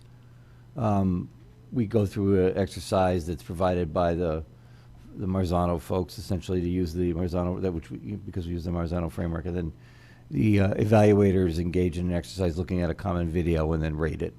And we look for, I think it's within a point of each other on the ratings. Okay. And I'd have the same question about the note. And just in general, what is your sense of what kind of, and I would think maybe now with this, administrators might have some more time, but the informal sense of dropping in, because obviously there's one, when a teacher's prepared to put on the dog and pony show, that's one type of evaluation that can be very useful. But then there's also not that. To what degree, or do our administrators even have time to do that? We had surveyed the administrators before we made this decision on kind of where we wanted to go. And it was, I'd say 2/3 of the administrators, it was roughly 2/3 of the administrators wanted the one formal and the one review of practice. The one review of practice, you can do a grade level together or a PLT together. You can do, so you can, that could be a group. Right. I think that could you repeat that? I want to make sure Can I actually jump in? I think I can answer that a little bit. When we look at secondary, I would say overwhelmingly we've had feedback from FEA, as I see Bob Schmeller sitting back there, that, for instance, our housemasters are so busy in PPTs and formal evaluation, they don't have the time to do the walk through informal. You'll see that reflected, I hope, in next year's budget. Each year we're trying to tackle different issues, and that's been a challenge for us. And and that'll come along also with the review of the special education audit and looking at how can we free up some of their time and how the PPT process is operating in secondary. So I hope that answers, but they're pretty well tied up between those two issues. And that was a sense ahead. Do you see this helping to improve that? I think this is going to help to improve along with the systemic changes that we need to make in the PPT process and some of those other components. I'm sorry, but this improves the ability to have the conversations about instruction, and that helps drive moving this, the obligation around teacher evaluation away from a compliance to more of a professional learning and exchange of ideas. Okay, thank you. Anything else? Ms. Leeper. To Dr. Jones's point and Mrs. Maxon Kennelly, I did crunch some of those numbers and happy to share to just give a scope of what the state is requiring of our administrators. Can make a couple different assumptions, but the range is between 10 and 13% of our administrators' time is spent on teacher eval, which in terms of man hours costs us between $650,000 to $818,000 a year, and that's assuming they're doing no teacher evaluation, so it's not quite right. But you know, this is a big bulk of their time, and I just want to highlight also that Dr. Jones stated she did submit a waiver to the state requesting some leniency on this, and unfortunately was rejected, because I know that as a body we get a lot of pushback why we're not requesting these types of things from the state. And just for the record, because you said it quickly, that you did, and we did not get that leniency this year, and hopefully we can keep nagging them, because as a state government agency, they get leniency from the federal government in terms of a flexibility waiver for accountability that they put on all of us. So I'm happy to continue to nag on behalf of this next year as well. May I ask a quick follow-up to that? Yes, please. Because that's where it gets set. That's why I wasn't sure what all I wrote down was an estimated cost. So those kinds of numbers were not compelling to the state. That feels like a very unsympathetic audience. But those numbers in the waiver, it was just denied. We don't get a reason for the denial? It's still bound to the language of the Race to the Top grants and the grants that drove a lot of the mandated requirements under ESSA and those types of things. So why I get annoyed with them, and I think others do too, it's to some degree their back is against the wall as well. They can't change, if they're going to get federal money, they can't then change the requirements for us. Okay, My thank you. response would be a little bit different. They passionately believe in the rules and regulations that they have, and they're very, very tight on giving waivers to anything. Yep. Anything else from the board? It's a pretty, it's a document that is highly regulated by the state. This will be on the second June meeting. Do we have to approve this or not? You do have to vote on it to approve So their it'll be at changes. the second June meeting for approval. If you have questions between now and then, it will facilitate our second meeting if you get to Mr. Cummings or Dr. Jones with those questions. And just a reminder, if you can correct me about the process, Mr. Dwyer or Mr. Cummings, I believe if we had wanted to amend anything in this, if we did, it actually has to go back to the committee because they have to sign off on it. Am I correct about that? Correct. Yes. Right, so any amendments have to be, please get them vetted ahead of time, because this isn't something that's just, okay, board, and then we send it on. It does have to go back. And to clarify that, the District Educator Evaluation Committee, we can't approve anything that they've not already approved. Just the way the state system was set up. So, so Mrs. Maxon-Kennelly is correct. Okay, we'll move on to the next agenda item, which is first reading graduation requirements policy. And this is enclosure 3, but it's A, B, C, and D documents. And I'll look to Mrs. Maxon-Kennelly. Okay, thank you.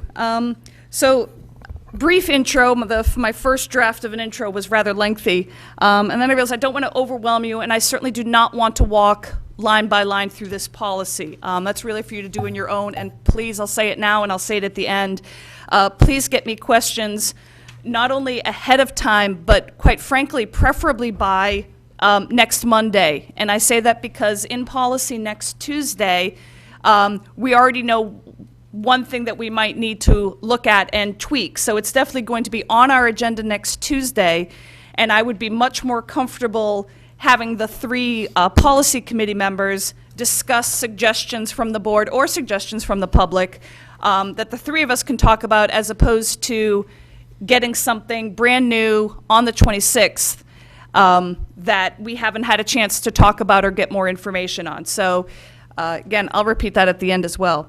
So obviously, as you could see by the paperwork you received, this was driven by state statute reforms, to which in both wording and the spirit of the state statute, we tried to stay true in policy. As promised, staff, Mr. Cummings came to us in April, and so we have had this conversation throughout April, throughout May.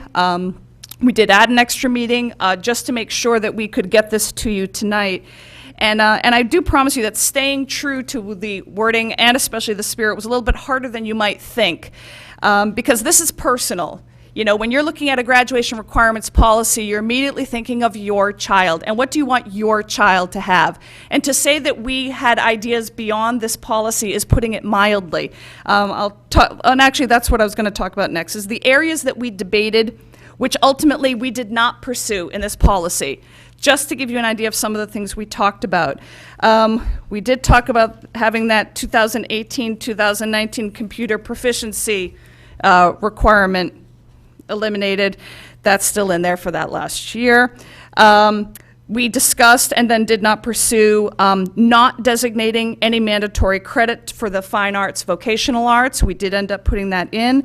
We did not pursue an idea that had been brought forward about 0.75 credits for PE. We did not pursue the idea of switching. You'll notice how we do credits is going to change. Fairfield's a little bit different from everybody else, which is where you get those 43 credits. We had talked about switching sooner, and instead we're going to go with just when all the changes come into effect, that's when we'll do that change. And then other content things that we ended up not pursuing. Media literacy, which is something that we do believe will become part of a middle school conversation. Financial literacy, community service, a philosophy requirement, an ethics requirement. I'm still holding out someday for requiring maps in there, but you know, it just, when you think of the things you want your child to learn, we really had to keep coming back to, this was trying to empower more student choice, even when there were so many areas where we couldn't do that. And so eventually those other things went to the side. Some areas of this, we did come, staff did come with a recommendation.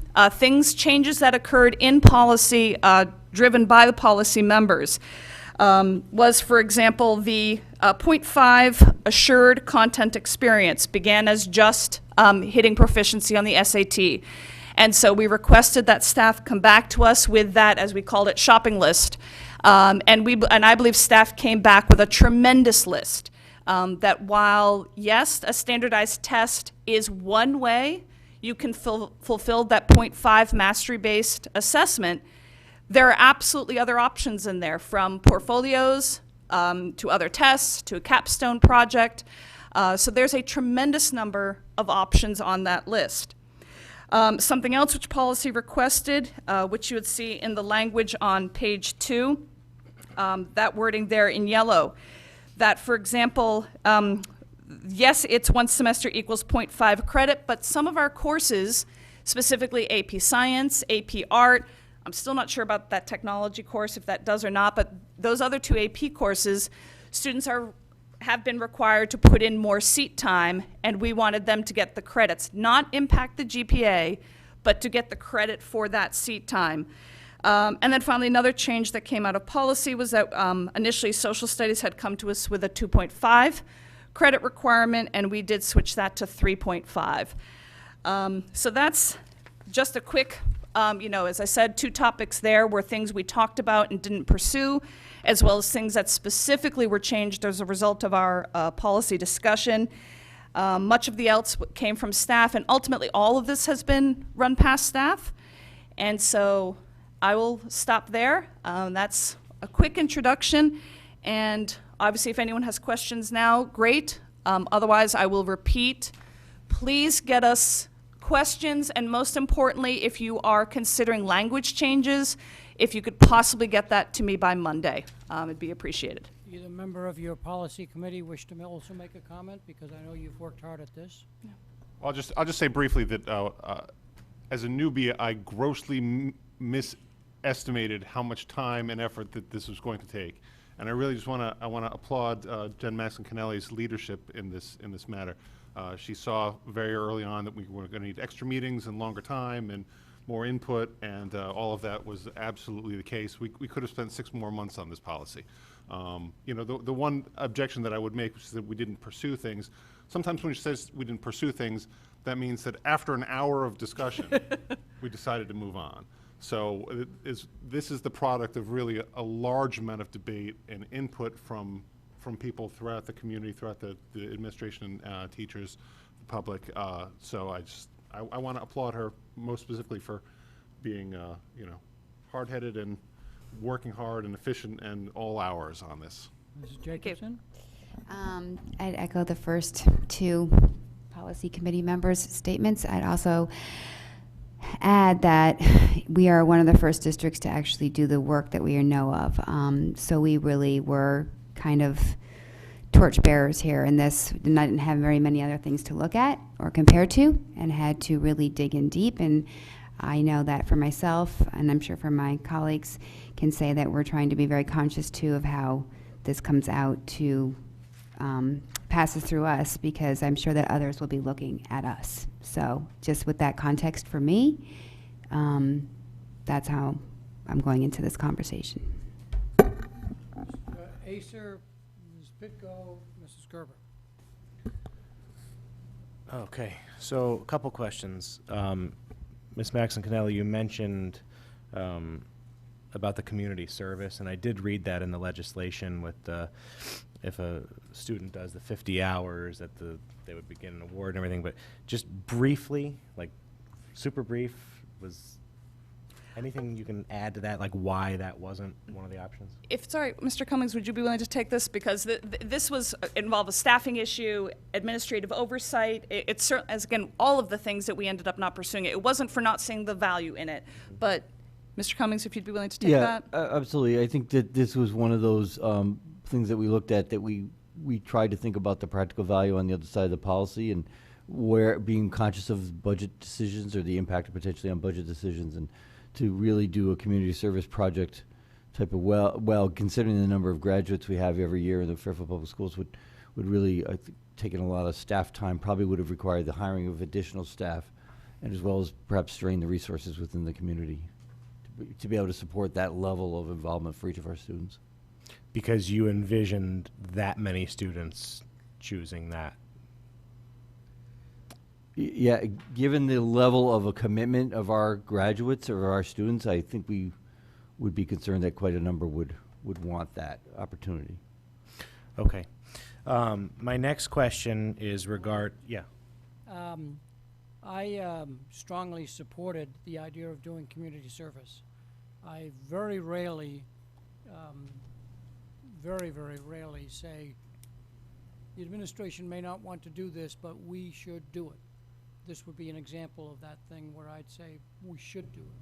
And if it's only an option, not a requirement for every student, the idea that we would not have the administrative capacity to do something that would benefit the civic engagement of students and their learning of that, I am disappointed. I accept the committee's discussion and advice and all that rest, but I would join with you in saying it's something that I wish they had considered. Yeah, I would echo what you said, because I think one of the most important things with me growing up was community service, and I think piggybacking onto my next comment about SAT and ACT, whatever standardized tests, I didn't do well on those, but I was very involved with community service and have been, and that helped form who I am today, and also helped me get into school. when my standardized test scores weren't that good. That being said, going on to this SAT, PSAT, SAT component, I'm wondering if someone could speak more to that, because I understand now that it's a list, and as you said, that it changed from, well, I guess my first question is, so the administration originally came to you for this component with it just being that? Correct. Okay. And So essentially, it would have been the top line under where it says mathematics and the top line under where it says evidence-based reading and writing. Okay, well, I applaud the committee for exploring that and not accepting that, because I think that is a big mistake, and I just have concerns with it even being in there.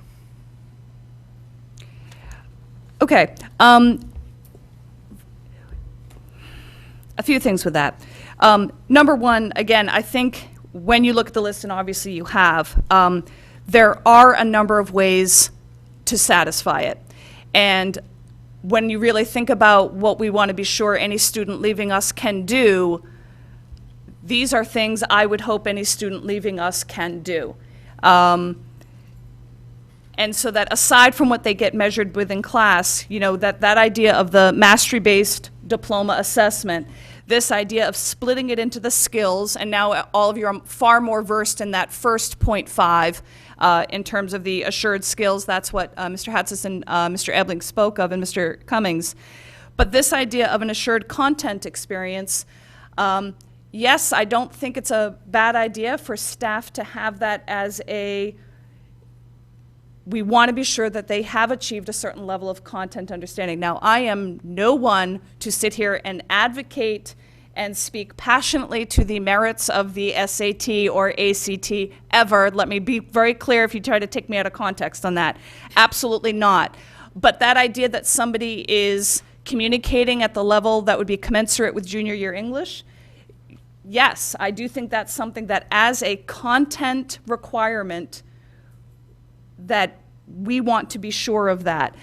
It also provides a measure that's, at first it starts with the SAT, I suppose, and I might be putting words in Mr. Cummings' mouth here.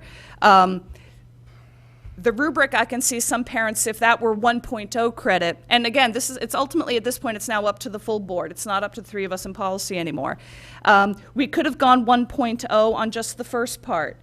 But I can see some parents getting uncomfortable with something like that, where there's nothing standardized about it, that it's harder to understand how that will be happening.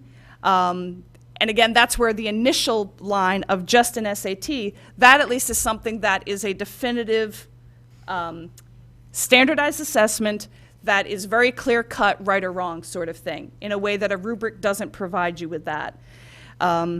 That said, we still moved away from strictly that standardized test, right or wrong approach by adding this list, but the idea that expecting that content demonstration of mastery, that we were still comfortable with.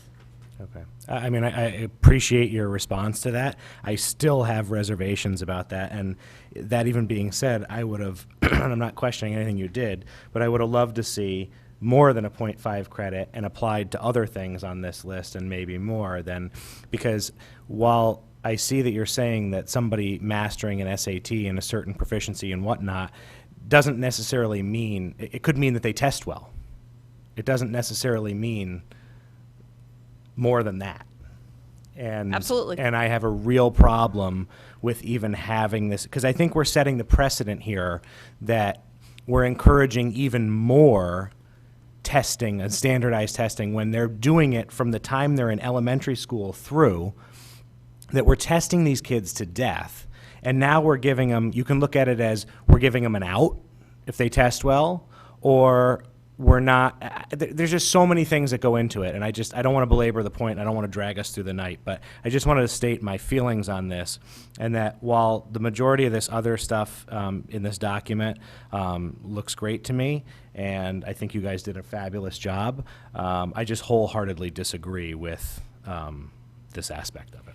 And just one point of that I would want to reply to as a reminder in terms of adding assessments is the reminder that the junior year spring assessment of the state is the SAT. Now, obviously, not everyone's going to meet it, but that is certainly a significant number, and hopefully a rising number of our students would be addressing this requirement on a test that they're all taking likely anyway. Now, obviously, then there's the issue of how many iterations do they do, but there is that where this is not an additional requirement. It's something they're, in the junior year of spring, they are doing.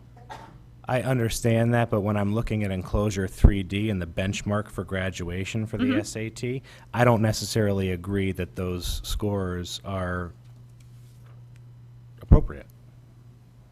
But that's my opinion. Okay, thank you. Ms. Pitko, did you want to follow up on this particular point? Do you mind if Christine? Go ahead. Ms. Vitale. I share Mr. Ace's concerns. And I appreciate that everyone's taking the SAT, but I also know how many students are paying, and parents are paying a lot of money for college prep classes and SAT prep classes, so I'm not really sure that a high score is an indicative measure of how successful our school district is. And I also think that since kids are already spending so much time preparing for the SAT, that it might be an easy out. And I wouldn't blame them for being an easy out. And I would hate to think, when the conversation of graduation requirements first came up, years ago in the talk of the capstone project, I thought, what a wonderful opportunity. And I feel that kids are probably not going to take that opportunity because they're taking the SAT, so why would they with everything else? So I agree with you. I also agree the value of community service. I think that for these credits, something a little more creative, I would like to see that in there. I think the SAT, those kids that are going to be using it, I'm kind of confident that they'll do just fine and get the resources they need to perform well on it. I also worry about the inequities for students who have special needs and what that means for them, the socioeconomic aspects of it. So reservations, but I understand why it's in there, but am concerned. Ms. Pitko. May I reply to one thing she said immediately? Because that's something that I would want to be out in the parent community right away when you mention students with special needs. Just a reminder that through the PPT process, any IEP can have explicit reference if it is not appropriate for that student. And again, this through that PPT process, requirements can be addressed differently and modified accordingly. There are students that score would never, ever happen or be possible. So just a reminder that that's another safeguard. We didn't put that language in here because it's already covered in law. So as a reminder to that, but I do want to draw people's attention to that reference to the portfolio. That is a very creative opportunity to demonstrate content knowledge of both math as well as reading and writing. So it's down on the list, perhaps easy to miss, but that's quite independent of standardized testing. Ms. Pitko. I actually spent the last year going to CAPS PD on different ways to do mastery-based learning in our school and what different high schools are doing to meet either a career pathway like a health and med or STEM, just completely restructuring the high school model. The thing that concerns me about putting the SAT in here is it's now a use of measurement in our high schools, but it wasn't always. And you and I both know from the classes we've taken, the way it was designed, so it concerns me that it could be something that a student could decide to use that as their measure rather than do something way more rewarding that would show all of those great skills they were talking about. I understand the value of the district using it, asking their students to take the PSATs and the SATs, but I don't think it should be a graduation requirement. There are far too many students who are not on a college path. They're on a career path. And I'd like to see focus on that rather on preparing our students to take the SAT. Oh, one more thing. Is world language a state requirement? Yes. Okay. I ask because there are some special needs population students who don't take world language. And I would hope that the district, once this is adopted, would plan for how those students are going to meet this requirement. The district is already planning. That's something that's come up in policy a few times. Ms. Frankel has already spoken, I believe, with Mr. Mancusi about this, so that's already a discussion taking place exactly to that point, because it's not an appropriate curricular choice for all students, and that to fulfill that requirement, I believe there's probably going to, maybe I'm speaking out of turn here, a new course created, but it will be in collaboration between those two professionals, so I look forward to seeing what that ends up being. But yes, to your point, we're looking at that. They are looking at that. Mrs. Gerber. First question, I think will probably be really simple. I just want to make sure, because I've got about 3 different versions. I printed out at home. We had it here. So what we have here, enclosure 3A, revised 611, which it's 6146A. That is what we are reviewing. Correct. So what we got that was 6146A, B, C, D, E, F, that is no longer in existence. That has become 6146A. Well, B, C, and D are still, well, B and C specifically, well, B is the old policy, C is the state statute, D is a I'm not talking about enclosure B, C, D. Oh, I'm sorry. Like the little, on the original, see, it's confusing because you've got 2 different sets of A, B, Gotcha. C, D, E, and I just want to make sure that I have everything right, because I've got all these different versions here. And be guided by yellow. Correct. Okay, so I just want to make sure. So basically, this one is just 6146A now. There's no B, C, D, F, E, F in the policy. It replaces the existing A, B, C, D, E, F. Right. The letters in the old policy were the page numbers. We didn't get to formatting that in the policy committee, but we can certainly look at that next Tuesday. It's just how we were numbering the pages. Okay, it was confusing because the difference is the policy that exists one currently. just says A. Right. The new one just says A. Actually, to Mrs. Gerber's point, she's correct. With our new way of doing the policies, we do need 6146 B, C, and D added to the page numbers that we do. We didn't catch that, so that. Okay. All right. That will be added. I didn't even think of that. Meg Brown caught that as well. Okay, thank you. Okay, so that's my first question. My second question is regarding the SAT, and this is the enclosure 3D here with the scores. Do we have any sense, have we looked at if this was, say, if retroactive, going back last year, how many students would not meet this criteria? We did look at that. Do we know when we're going to get the new set of numbers from March? We have them, but we haven't been given clearance to let them out. It's around. Because we'd wanted to show them to the board in comparison to each other. Yeah. I forget offhand. I think if you think about, is Mr. Rasmussen, Dr. Rasmussen still here? No, the person hiding behind you. Do you have that number?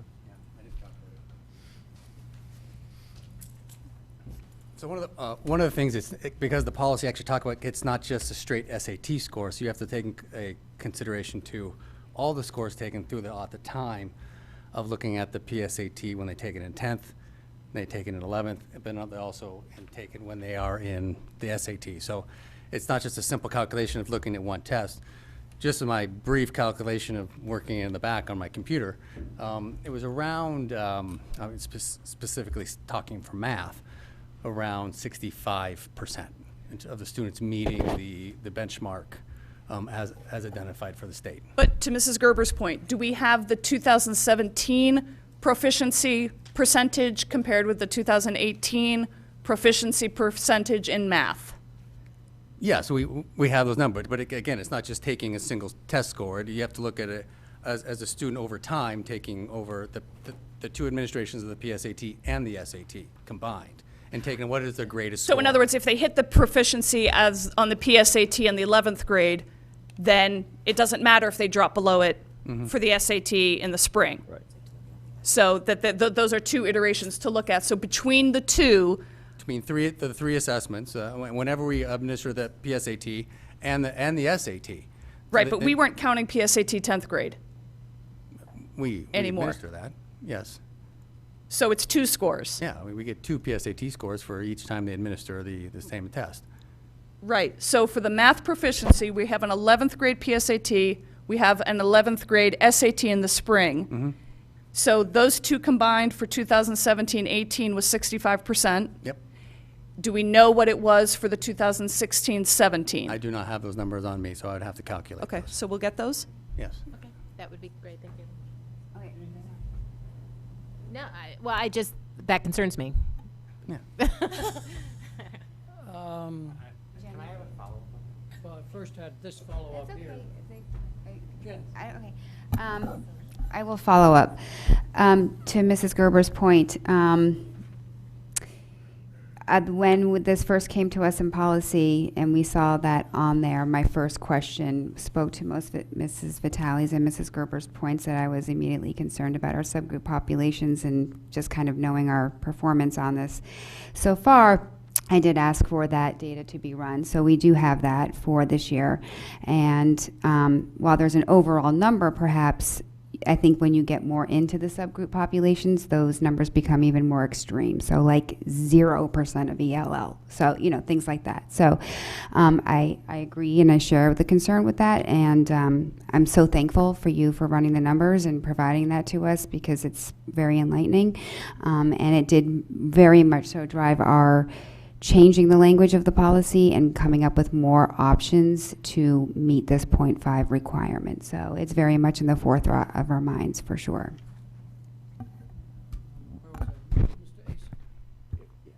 Sorry, I apologize. If you could just wait one second.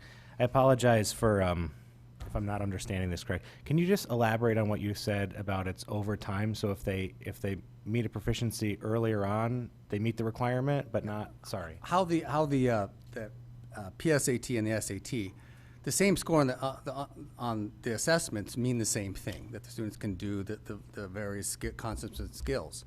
So if you meet if you get a 530 in the PSAT, it means pretty much the same thing that you get on the SAT later on.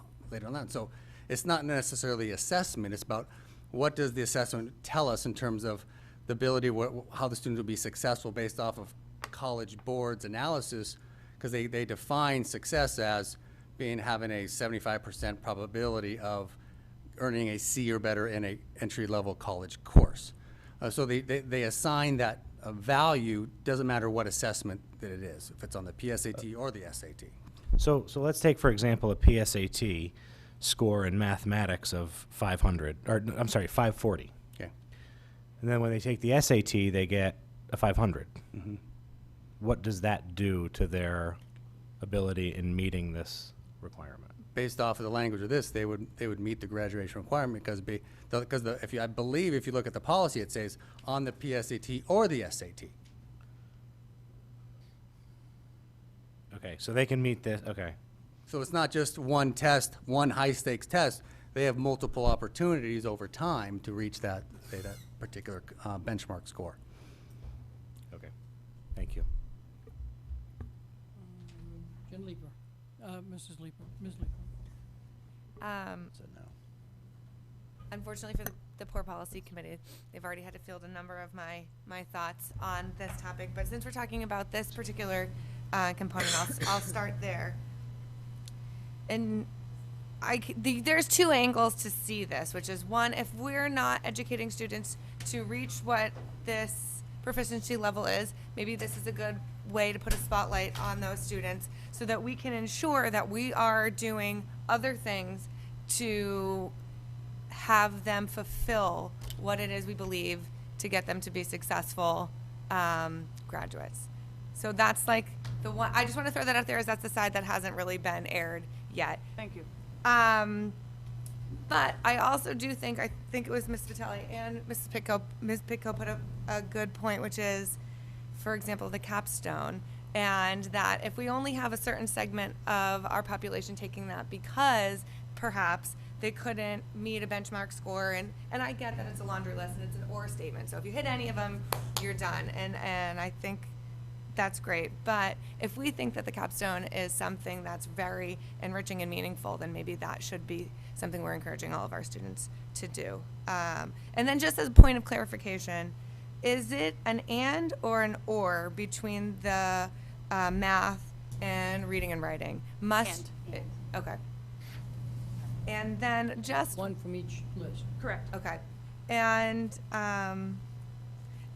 just one also nitpicky thing about the SAT, which I'm probably preaching to the choir here, but if reaching that benchmark score is indicative of having a 75% chance of getting a C in a college course, that doesn't exactly scream mastery to me. And if that's what the purpose of this is to demonstrate mastery, bless you, perhaps we could be more creative. Could I speak to that? Sure. I didn't, are you done? Wait. I didn't want to interrupt you. Sure, please. I have a bunch of different comments, so this is fine. Please make them afterwards, but we do have to be mindful of the time, and we will have more time for discussion at the second meeting. So I just want to speak to that because I think one of the issues with this is the third year of the new SAT. And if you look at the College Board website, one of the things that they caution on is that drawing conclusions based on the 3 years of data like that, it would be would not be good policy or good science. I think one of the things that's being lost in this discussion is we're thinking of the SAT as we've often thought of the SAT when we took the SAT, which is this kind of benchmark by which colleges grade us as applicants.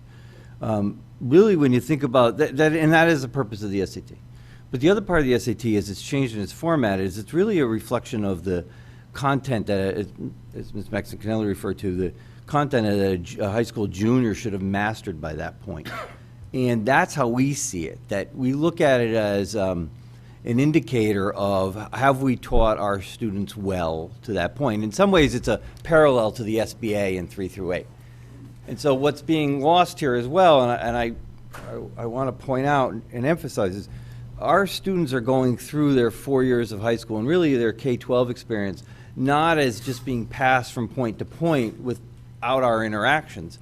The purpose of the assessments and looking at the assessment results and responding to them is that we fill in the gaps and we provide the interventions for students. So the issue, particularly around the subgroups and the most neediest populations, you know, and you said it right at the very beginning, there's a possibility of thinking this in a different way. That is the possibility we're thinking about. How do we use these scores to determine how we interact with kids and bring up their performance? Not because, and I'll be honest with you, whether you put it in the graduation policy or not, that's our job. That's our responsibility. We have an accountability to that. We can't be passively letting kids go by and say, well, they got a 480 and that's the best they can do. So whether you put it in policy or not, we have an obligation and a responsibility to respond to that, for all kids, but particularly for those that don't have those advantages of the tutoring and that type of thing. It's not teaching to the test. It's not an SAT prep course that I'm talking about either. It's really teaching kids the content and the skills. Ms. Leeper, you have other comments? I'll be quick, and mostly just because I want them on the record.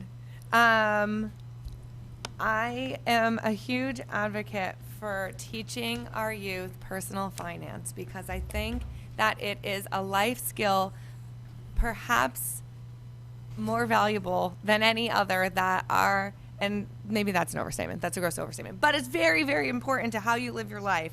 And I understand it also has FTE implications, and that's probably what makes it really challenging to roll out. But I think that if we're trying to produce responsible citizens, that having an understanding of how to manage their personal finances, especially when we're sending our students into potentially loads of student loan debt and what that means and how to manage that, is really important. So I'm just going to pitch it again, even though I already did. And also ways to be more creative with the physical education credit, and that for our students who are really involved in the arts, there's lots of ways to meet art requirements within the bounds of the classroom. And there's fewer opportunities for students involved in athletics to earn credit for those pursuits. And I get that's just sort of like the timing of your school day, and that's how it is. But I think that if there were ways to do it as you could code it as an independent study for an athletic or whatever, and that our student athletes then could free up this credit requirement to pursue something else. And that's all I have to say. Other comments, final comments? Well, before I give you the last word, other questions that you have on the policy for Mrs. Maxon Kennelly's benefit?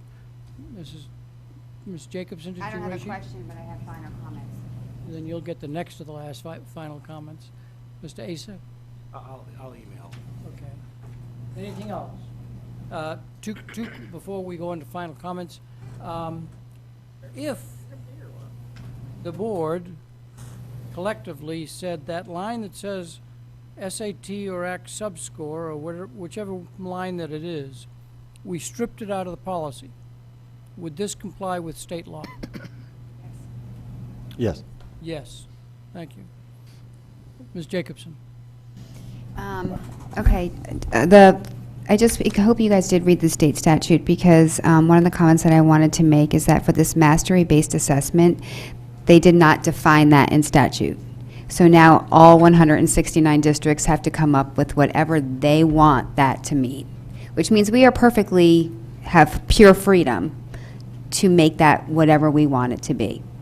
I'm kind of wishing we had had this before tonight, to be honest with you, because I see that our academic expectations are in the policy for this piece, but not necessarily our social and civic expectations. I mean, I'm kind of thinking that would have been a perfect other 0.5, since the first 0.5 is in there. And when I listened to your presentation tonight, when I listened to the social and civic expectations, which I'm understanding need to be developed yet, and there's a timeline on that, but the verbs to care, to connect, to contribute, to impact, I just thought would be a perfect other 0.5 as that content demonstration. But that's just happening tonight because we didn't have that. So I'm a little frustrated with the statute, because if it had been clarified, we wouldn't be talking about it. What are you laughing at me? Just a little. I know. I'm very frustrated with the statute. I am. Sorry. The scores particularly, I did try to get that changed a little bit, because even though we're saying that the state expects 530 and 480, there is a College Board 11th grade benchmark, which is when our kids actually take it, that is 20 points lower. And I would love, and I have asked for this chart of data to be rerun for our kids using the actual 11th grade. And does this picture change and get bigger for us if we were to change that? But sticking with how the state defines it is how it ended up coming out of policy at this point. There was language that I had suggested as well for special education students, but as Jen already spoke to that, because it is in the Greenwich policy, that is already covered in statute. That's just why it's not in here, but it does exist. I also asked for ELL language to be put in here for, say, our newly arrived ELL students who come maybe in junior year or even senior year, and how are we going to accommodate that? So that was also very important. And within some of those statements at the end, where the chief academic officer and staff, there are circumstances that can be addressed through this policy, so that makes me feel better about that piece of it. The PE piece, I generally agree with Jen Leeper as well, and I wish there was a way. There's certification issues and things around that, so that's an ongoing conversation. But it's just a few of the things that I don't think that the statute and when following the education department meant for the SAT to be this.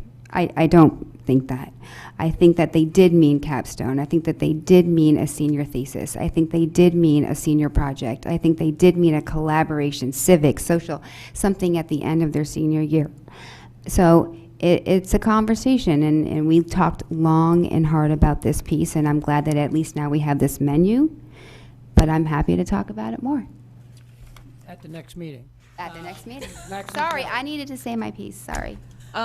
A couple of points I would like to reiterate, because I should have hit it harder, and I think it was a valuable point, and thank you, Mrs. Leeper, for bringing it up, and Mr. Cummings for hitting it again, because that did come up, the whole notion that the SAT, the PSAT iterations and taking of it can drive very, very needed remediation work, and that it is an important, just as a piece of information, that a student who might be performing well in school, but they are missing knowledge, insight, and that this is starting in middle school. And that's an activity and action that would be happening regardless of this being included. But that it is an important thing to mention, and I should have. Regarding the capstone, just a reminder to everyone. First of all, I do actually think that our other 0.5, actually, while it is not capstone per se, offers a lot. I wish Mrs. Pico were here to hear this, and I might reach out to her, but it does offer some of those same ideas, of those very creative ways to demonstrate that you can hit certain skills. And that while not exactly what you'd call capstone, it still carries with it some of that opportunity for creativity. And in terms of stripping it out, I do, and that again, it's going to be the will of the board on that. Just a reminder that while right now, if the numbers are correct just for math alone, that 65% of students who are hitting that, if you were to take that away and strip that line out, that is now all of those students, and again, or something completely different, but if I simply look at the rest of that mathematics list, you are absolutely talking about staff impact, because the majority of what else is on there, because if we're going to strip out SAT, it would make sense to strip out subscores and ACT as well. Everything else on there is going to involve collaboration with staff at a level we have not, or we aren't presently staffed for. At least that's how I would envision, when you really start talking about portfolio on a massive scale, or some of these, there is that potential. I mean, it would depend, I suppose, on what we did with the list. But right now, obviously, a majority of our students could demonstrate mastery on a single day and be done with it. Meanwhile, of course, they're also fulfilling 24 and a half other credits as we prepare them to be graduates of Fairfield Public Schools. So I just point that out as something to consider. And regarding the PE, believe me, that came up many times. And that right now, just as a simple explanation, and your idea of the independent study I find intriguing, but because I've received this question from many members of the public, I'll just explicitly reference that. The idea that a varsity athlete can't get PE credit for that, part of the issue there is that they are not all certified PE teachers who we have as coaches, and therefore that is an issue there. But I like that idea. So last time, please, if you have actual language change, now if you're just talking about stripping something out, actually even there it'd be worthwhile for us to know in policy, because if we have a discussion and agree with you, we could be sending you back a new draft. We might possibly be doing that anyway with some minor tweaks. We'll see about that. But just if you could please get them to me by Monday, I would really appreciate it. Mr. Acer has asked for one more comment or question. Mrs. Jacobson mentioned Greenwich. Ms. Maxon-Connelly, how many other districts have actually completed graduation requirements? I don't know of any. So has Greenwich has? So in essence, we're like in the front here. Second. Okay. And ours are better. No, just. Does that answer your question? Does Greenwich have a SAT in there?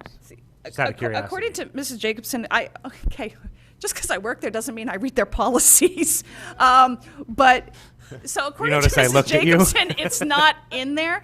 And yet I know for a fact that we are talking about their having to reach proficiency. So I'm not sure what that disconnect is between the language that Mrs. Jacobson have looked at and my practical experience of being in the district. But I assure you that we are using it as a requirement. So I'm not quite sure what's going on with that. Okay, thank you. That's all I needed. Okay, thank you.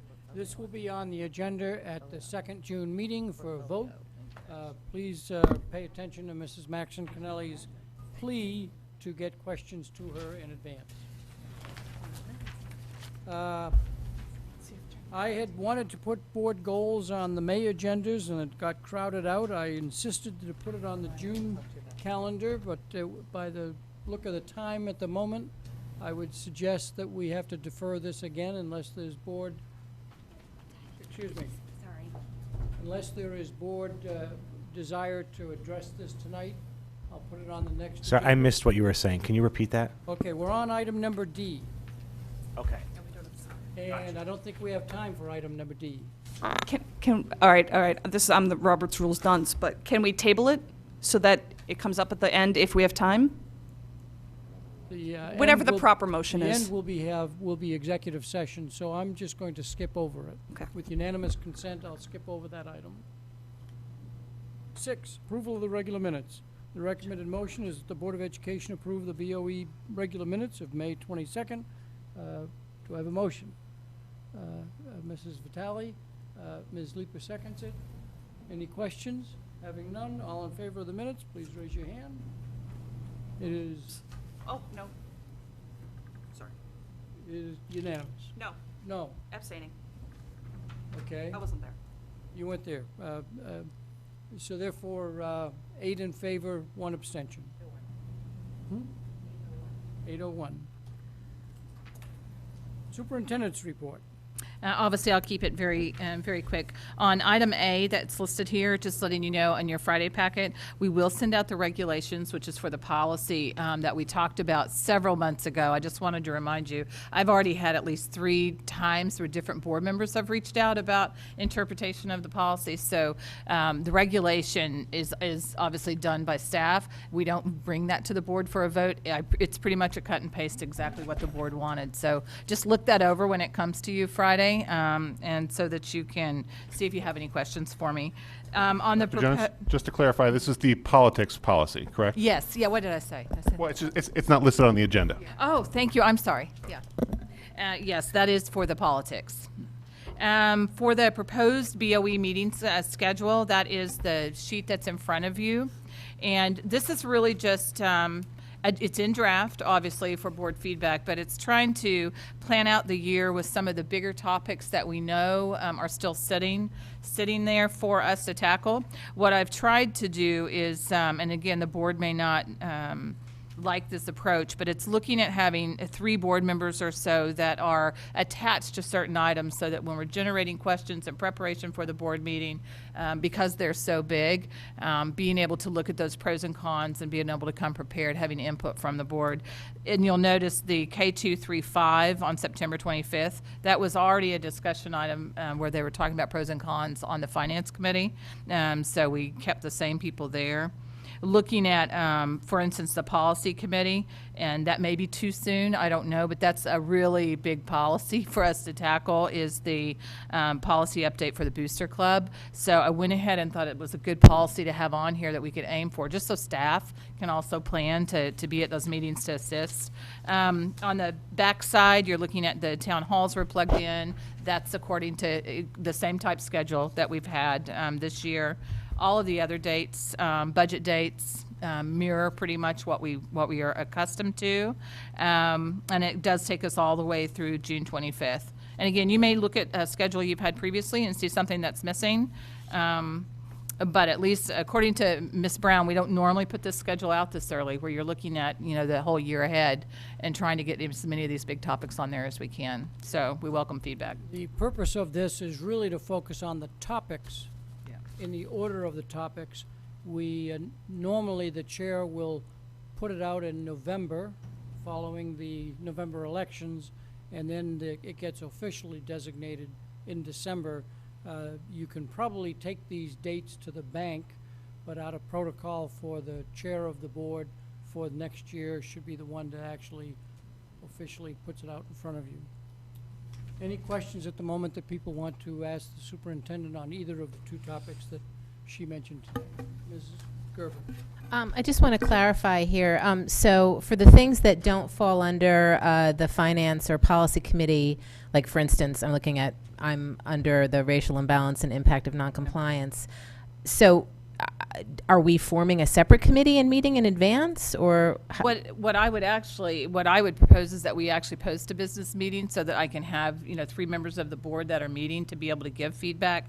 And this one, for instance, it's a big one, racial imbalance and the impact of noncompliance, because every time that comes up, there are people who say, why don't we just fight it? Why are we even trying to comply? And I think having the discussion about what is the tenor and tone of the board as far as what are the pros and cons of either way, what is the cost in legal and litigation to go in one direction versus the other. So it's giving feedback for me before we get to the meeting. So we would have a separate meeting then, the 3 of us, right, at some point before October 9th? I'm looking at it very similar to what we do for the budget right now, and it happens to be the officers, but we have a meeting where I get guidance on the budget from the officers that's very, very helpful as I'm setting the budget. These are such big topics that I think it would be great for me to have input about what is the historical thinking, what is the thinking now on some of these topics before we get to the board meeting, so I can be more prepared with staff as well.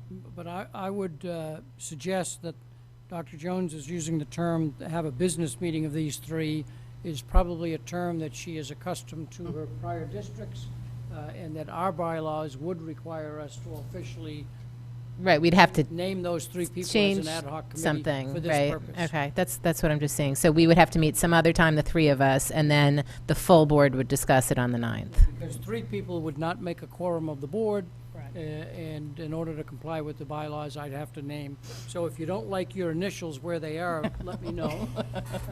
And I mean, is there some thought, is this going to be one meeting? Is it going to be 2, 3? Like, I mean, this is a pretty major topic, so. Well, and that's why I think it's really difficult on a major topic for me to come onto like the October 9th board meeting and think that we're going to be able to tackle a topic in one meeting. So I think on some of these topics, we could spend 4 hours, and that may be equivalent to 2 meetings, or it could be 2 or 3 meetings because that's what works for those 3 people.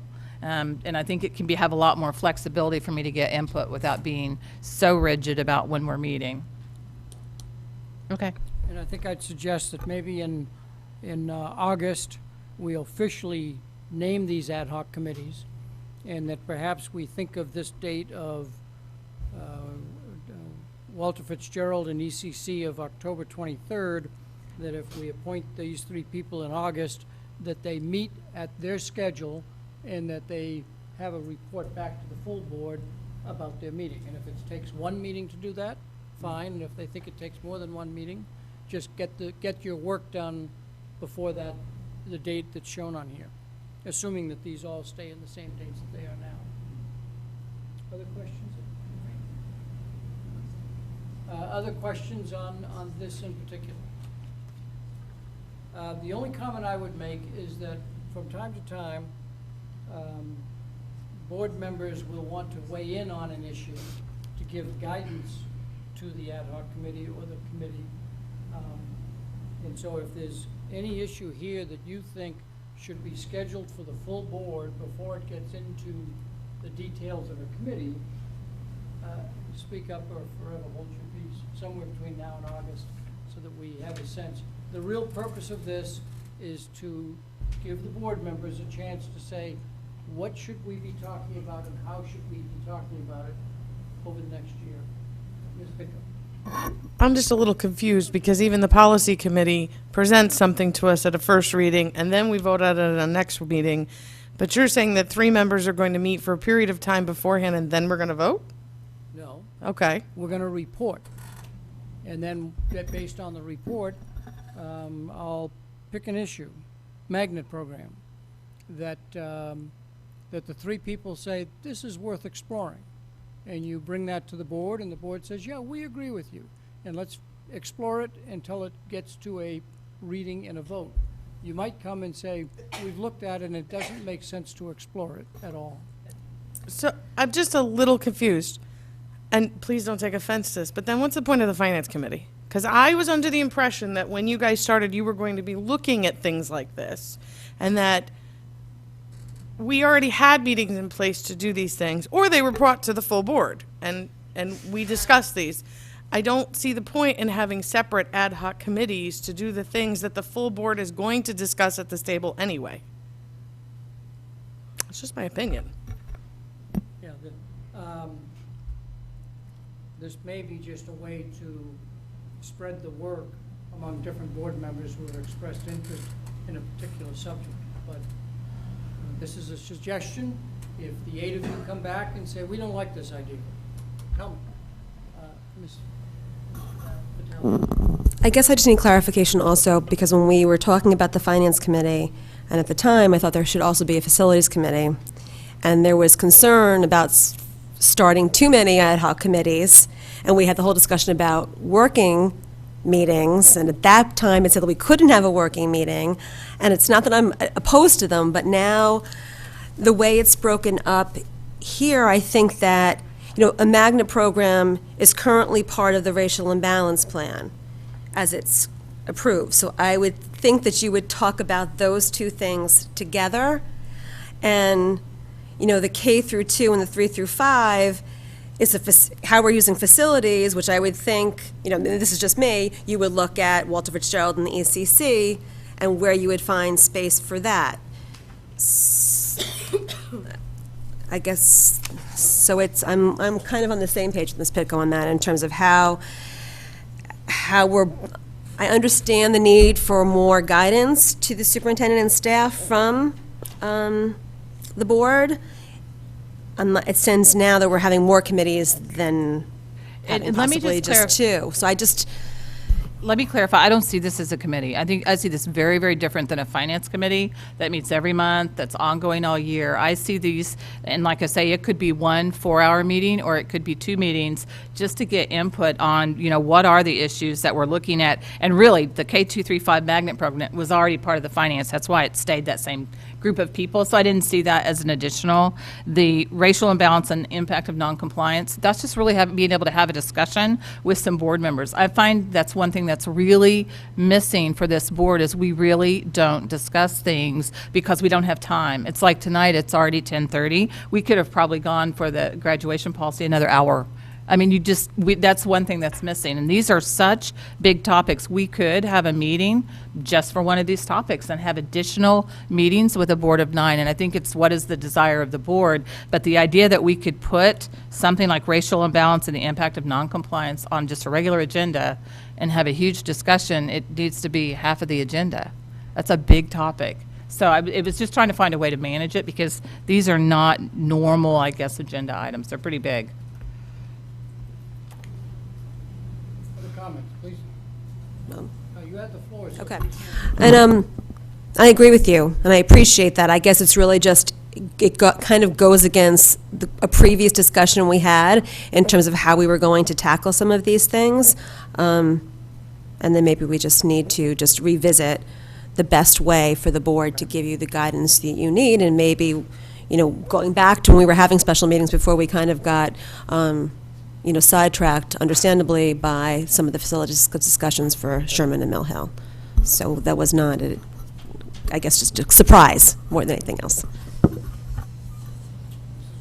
Well, you're saying that these are going to be ad hoc committees, so that means that these have to be public meetings. They have to be noticed meetings, open to the public. So just wanted to put that out there. Just want to make sure that that is correct. So we're talking about scheduling additional ad hoc committee public meetings on these topics that will then go to the full board. I think, sorry, go ahead. There's no doubt that three of you could get together and say, we want to talk about a topic, and that doesn't have to be a public meeting.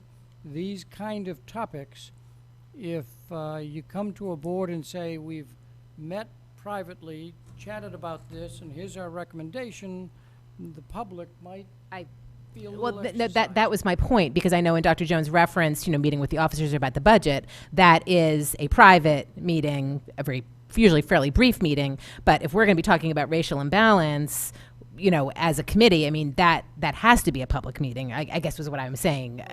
So it was more of a rhetorical question, but I just... And again, it comes down to, yes, tonight is a really long night, but we had a 30-minute meeting last month, so we could have added some items to the agenda then, just saying. So, and these are topics that the entire board will need to discuss, I would believe.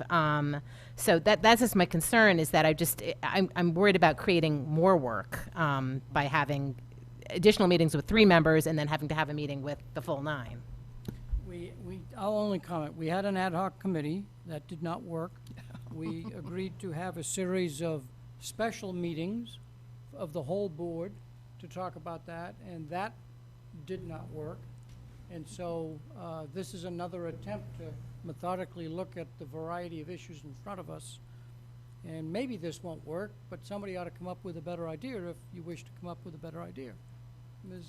Patel. I think she was first. Well, you still have the floor. All right, no. I think the special meetings, do you want it back? No, I want it. I think the special meetings, just to be fair, really, we didn't really get a fair shot to let it really play out because we had to approve ed specs for Mill Hill that we weren't expecting to approve so quickly. You know, and I think that if we had the board goal discussion, I think that this would have been something that I would have discussed for a board goal on how to improve communication with the superintendent, and review our communication with the public and how we address these issues, because our agendas are getting jam-packed, and that's something that I think that we as a board need to discuss on how we should move forward, as opposed to just kind of being surprised by it on a piece of paper. It's a proposal out early so that people can discuss it and think about it. This is not cast in stone. Okay, thank you. This is Max and Kennelly. So a couple things. I mean, I appreciate, Mr. Dwyer, your point of, we know this needs more time. Here's one idea of doing it. Let's figure that out. I mean, I don't know if it would be possible at the meeting on the 26th that there could be a couple of, and no, I'm not trying to sign myself up to do this, but laid out a couple of scenarios of how would this be operationalized, to use that phrase. What exactly does this look like? I mean, one thing I'll remind, well, if you were paying attention, but a year ago when Mr. Calabrese, Mrs. Gerber, and myself met because we'd wanted to look at the bylaw regarding public comment. We did not do that as an announcement. We happened to let people know about it. We met in public, but it was in fact not a meeting. It was the three of us sitting around talking about something. And so that idea, like at first when I saw this, my notion was not ad hoc, but simply, but I'm not sure if this is what you meant, Mr. Dwyer, but when I look at something like the Walter Fitzgerald ECC site review options, that the idea being is that these three people are charged with, getting together, doing some homework, being prepared to have the in-depth understanding on it to lead a board discussion. That's kind of how I was seeing it, and that doesn't necessarily have to be an ad hoc committee. It's you three are charged with meeting and doing homework. But I don't know if that's the best way to operationalize this or not. But I think that's what we're struggling with a little bit, is exactly how is this working? Because what no one needs to do is waste time with thinking it's going to be one thing and then watching it play out is not the way to help Dr. Jones in terms of understanding what we're thinking, get the information. But I do think maybe in June 26th, if we could have a couple scenarios of two options, here's one way you could operationalize it, and here's another way. That's just one thought. So I will put this back on the agenda for, that would allow discussion of it on the 26th, and invite whoever wants to get together and on a kind of a off-to-the-side discussion and come up and present. Maybe there's two different ways to look at it. Come back and suggest that. If you're going to do that, please meet with the superintendent so that your idea fits in with her allocation of staff time for that. I think Dr. Jones wanted to say something. Ms. Pitko, followed by Mrs. Jacobson. Do you want to comment before? Well, I was just going to say, I think the informal nature of what Jennifer Max-Canelli was just saying is what I was thinking. I mean, that was very much in line with what I was thinking. I wasn't thinking a formal, ad hoc, let's get everybody in town charged up that we've got this huge big topic that three people are going to make decisions on. I don't want to scare everybody. I really was looking at it as a conversation and being able to work together to prepare for the big discussion. And I would say if the board is comfortable with that approach and does not, and will accept the commentary from the public that we discussed are very important, because I've gotten emails, I hope this issue is going to be always in public, whatever the issue was that they were emailing me about. So if you feel comfortable with approaching it that way, we've done that in the past, we could do it in the future, just that you have to be able to tell the public that that's the way we agreed to do it. Who else raised their hand? Ms. Jacobson. I just had a question. If you were open to people, if this is something the board wanted to pursue in an informal way, maybe kind of more electing to be on something rather than assigned, or do you, like maybe they have a particular interest or something? I just wasn't sure if the assignment, where those were coming from. Yeah, we might have gotten the assignments wrong, so feel free to say, yeah, move me off of this, put me on that, or put me on something as well. Okay, all right, thanks. Ms. Pitko. in all honesty, and the effectiveness of being transparent, I really feel like these need to be special meetings with the 9 of us. These are huge topics facing our district. I really don't want to give the impression that we're just going to come together as a board, have a discussion. When you're talking about your policy on graduation requirement, look how long we took to discuss it. I just don't feel that this is something that we could say like, oh, okay, we're going to elect to a special committee that's going to meet informally. These need to be special meetings where the 9 of us meet and discuss this. And if there's something you want to email to the chair and Dr. Jones, that's a different story. There's 2 or 3 different alternatives talked about here. Do we do it as a business off to the side, not in public? No, we should do it in public. We should do it as a special meeting for all of these topics, which means that maybe there's 9 special meetings to cover all 6 of these items. That's 9 meetings that you have to, 9 of us have to say, we sign up for. So there's just a lot of considerations, and so next, on June 26th, let's hash them out. Ms. Lee? I understand the full board sentiment, but also I'm really thankful that the 3 of you policy committee people spent hours and hours and hours hashing through grad requirements so that you could bring that to us and we could have a lengthy discussion, but a fraction of the legwork you guys have already done. And some of these big topics might be reflective of that type of process, in my mind. So how about last comment, and we'll make sure that this is a continuing discussion at the next meeting. Ms. Bittner. And if you have an informal meeting, how does that work with FOI requestable? Because you're talking about such a huge topic. Up to 4 members of this board can meet anytime they wish to talk about anything they want without it being a meeting, because it's not a quorum. Once you get to 5 and above, it's an official meeting. If we name this as an ad hoc committee under our bylaws, then all meetings of those 3 people have to be done in public and noticed. So if you don't name it as an ad hoc committee, and as long as you only have 4 board members there, it complies. Can I ask one question? Unless it is all 6 Democrats and they are meeting as a caucus on this particular board. Okay, I'll just restate it again. I think they need to be special meetings of the 9 of us. Heard loud and clear. Mrs. Vidal. Would these 3 members be meeting with staff or without staff? With staff. And when you met, did you meet with staff or without staff? When you and Anthony and Ms. Canali? Met in the public library, the 3 of us. There was no staff. Okay, thank you. But that was a bylaw and public comment. That's a much smaller No, topic. I just than racial imbalance. that Yeah. it's not just board meeting, it's staff Right, and it's board. staff time, yes. I do invite those who have alternative thoughts on how to do this to chat among yourselves, as long as it's not 5 of you. Thank you. On to committee liaison reports. Any committee liaison reports? Ms. Pitko. Okay, so we're going to start off with SEPTA. They're having their end of the year meeting tomorrow at Taco Loco at 7 o'clock. Kind of informal if anybody wants to come. I actually have 2 meetings worth for Board of Health. The first one, let's go over there's a lot here. Regional response plan. The health department's been working with the regional preparedness group and has passed new preparedness plan for the region and a new high consequence disease annex to our public health emergency plan. Director Cleary has been assisting Chief McCarthy and Senior Center Director, I'm gonna mess this up, Terry. Thank you. Keegan Gack, with efforts in spearheading a disaster mental health services team in Fairfield. The long-term goal is to develop a robust disaster mental health component response for recovery from emergency situations.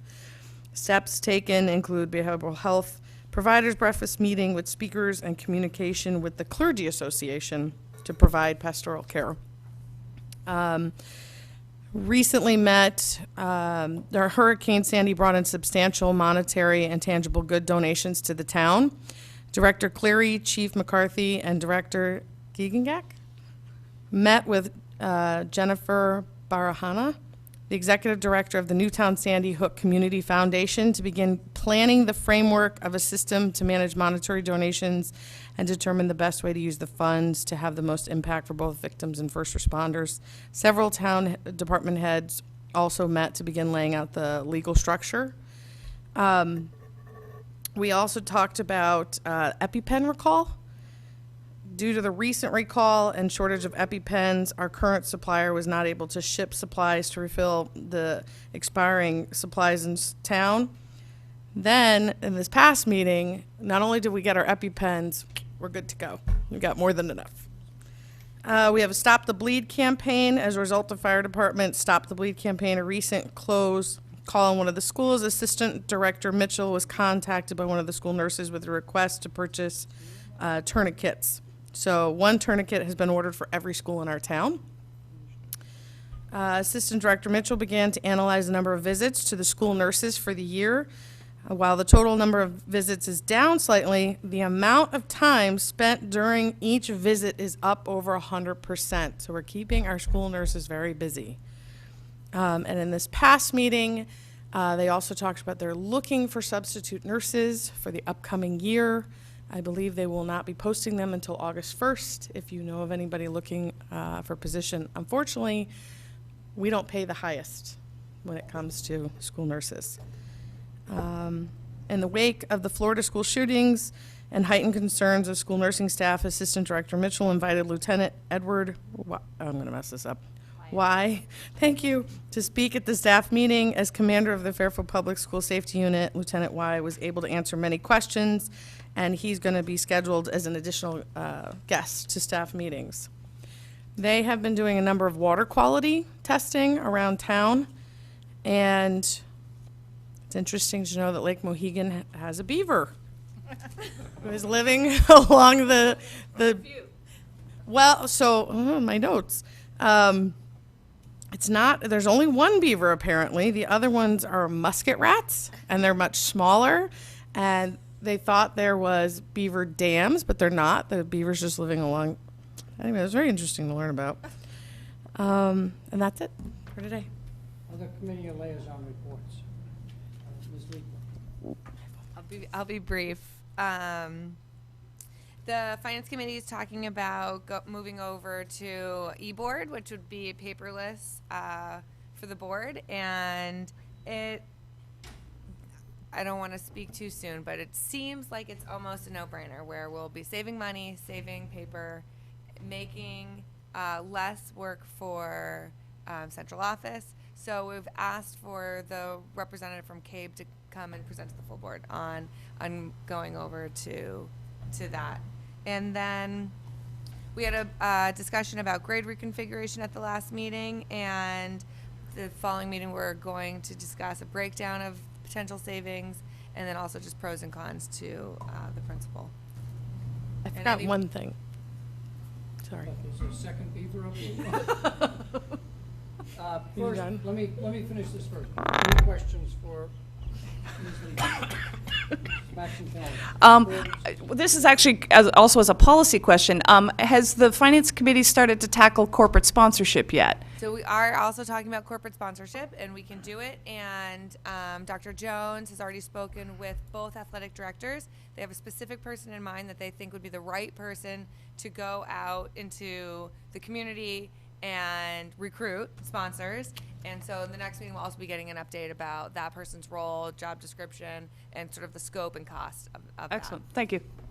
Ms. Pitko, back to you. They also reported the Board of Health meeting that there is a new blood test approved by the FDA that can detect concussions. So I have that if anyone wants to read it. Okay, Mr. Asa. Holland Hill's moving along, and no major issues. Who else? PTA Council met last night. They approved their budget. Their big initiative for the summer is the starting a whole new PTA Council website that they're hoping to roll down to the units, want to rebrand PTA Council, and their awards ceremony is Thursday night at 7 p.m. at Roger Ludlow Middle School for all the PTA Council awards. And I would imagine that all 9 of us are going to be there as a fan club to 2 of our members who are getting awards that night, Thursday at 7 o'clock at Roger Ludlow Middle School. Any questions for Ms. Vitale? Mrs. Gerber? Just an update that the Ludlow Building Committee actually canceled their meeting, which was supposed to take place tomorrow, simply because there's no action to be taken, but the plan is moving forward with the windows starting as soon as school is out next week. Mr. Asa, did you say you had? No, Mr. Peterson. Just for the sake of completeness, the Board of Finance didn't have anything related directly to us, although they did talk about the disposition of monies unspent near the end of the year. There was a minority view that they may want to spend some of that money on paving, but they decided against that as a kind of sense of the board. But again, not a direct impact on us. Open board comment. Any members of the board have a comment that they wish to make under this category? I just wanted to make a motion to suspend the rules and extend this meeting. Open board, and then we'll quickly do that. Any open board comment? Any open board comment? I have a quick one. Mrs. Jacobs. Just wanted to say happy graduation to our graduates next week, because we won't be meeting until after then, so can't wait to see you all in cap and gown. Just wanted to explicitly recognize, in case anybody is watching this video, since we all of us here at the board know this, but just an explicit congratulations to Mrs. Vitale and Mrs. Pitko for being recognized this Thursday, and that it is a wonderful event that PTA Council works very hard on, and it's a tribute to an awful lot of volunteer hours and commitment, and just congratulations on being recognized. Okay, I don't see anybody in the public there, so we'll skip over public comment. A motion to extend the meeting past 11 o'clock. Mrs. Gerber, seconded by Mrs. Jacobson. All in favor, please raise your hand. Thank you very much. We are now moving into executive session. And for the purposes of the Fair TV, we will be retiring to the superintendent's conference room. We will be meeting and then adjourning from there. We'll not be taking any action. That will be coming back to the public. Having said that, and that's so that you can clean up your equipment. The recommended motions, the Board of Education hereby moves to enter into executive session to discuss superintendent evaluation in accordance with Connecticut General Statutes, CGS 1-210B9. Do I have a motion? Mrs. Gerber, Mr. Asa, all in favor, please raise your hand. It's unanimous. Thank you very much.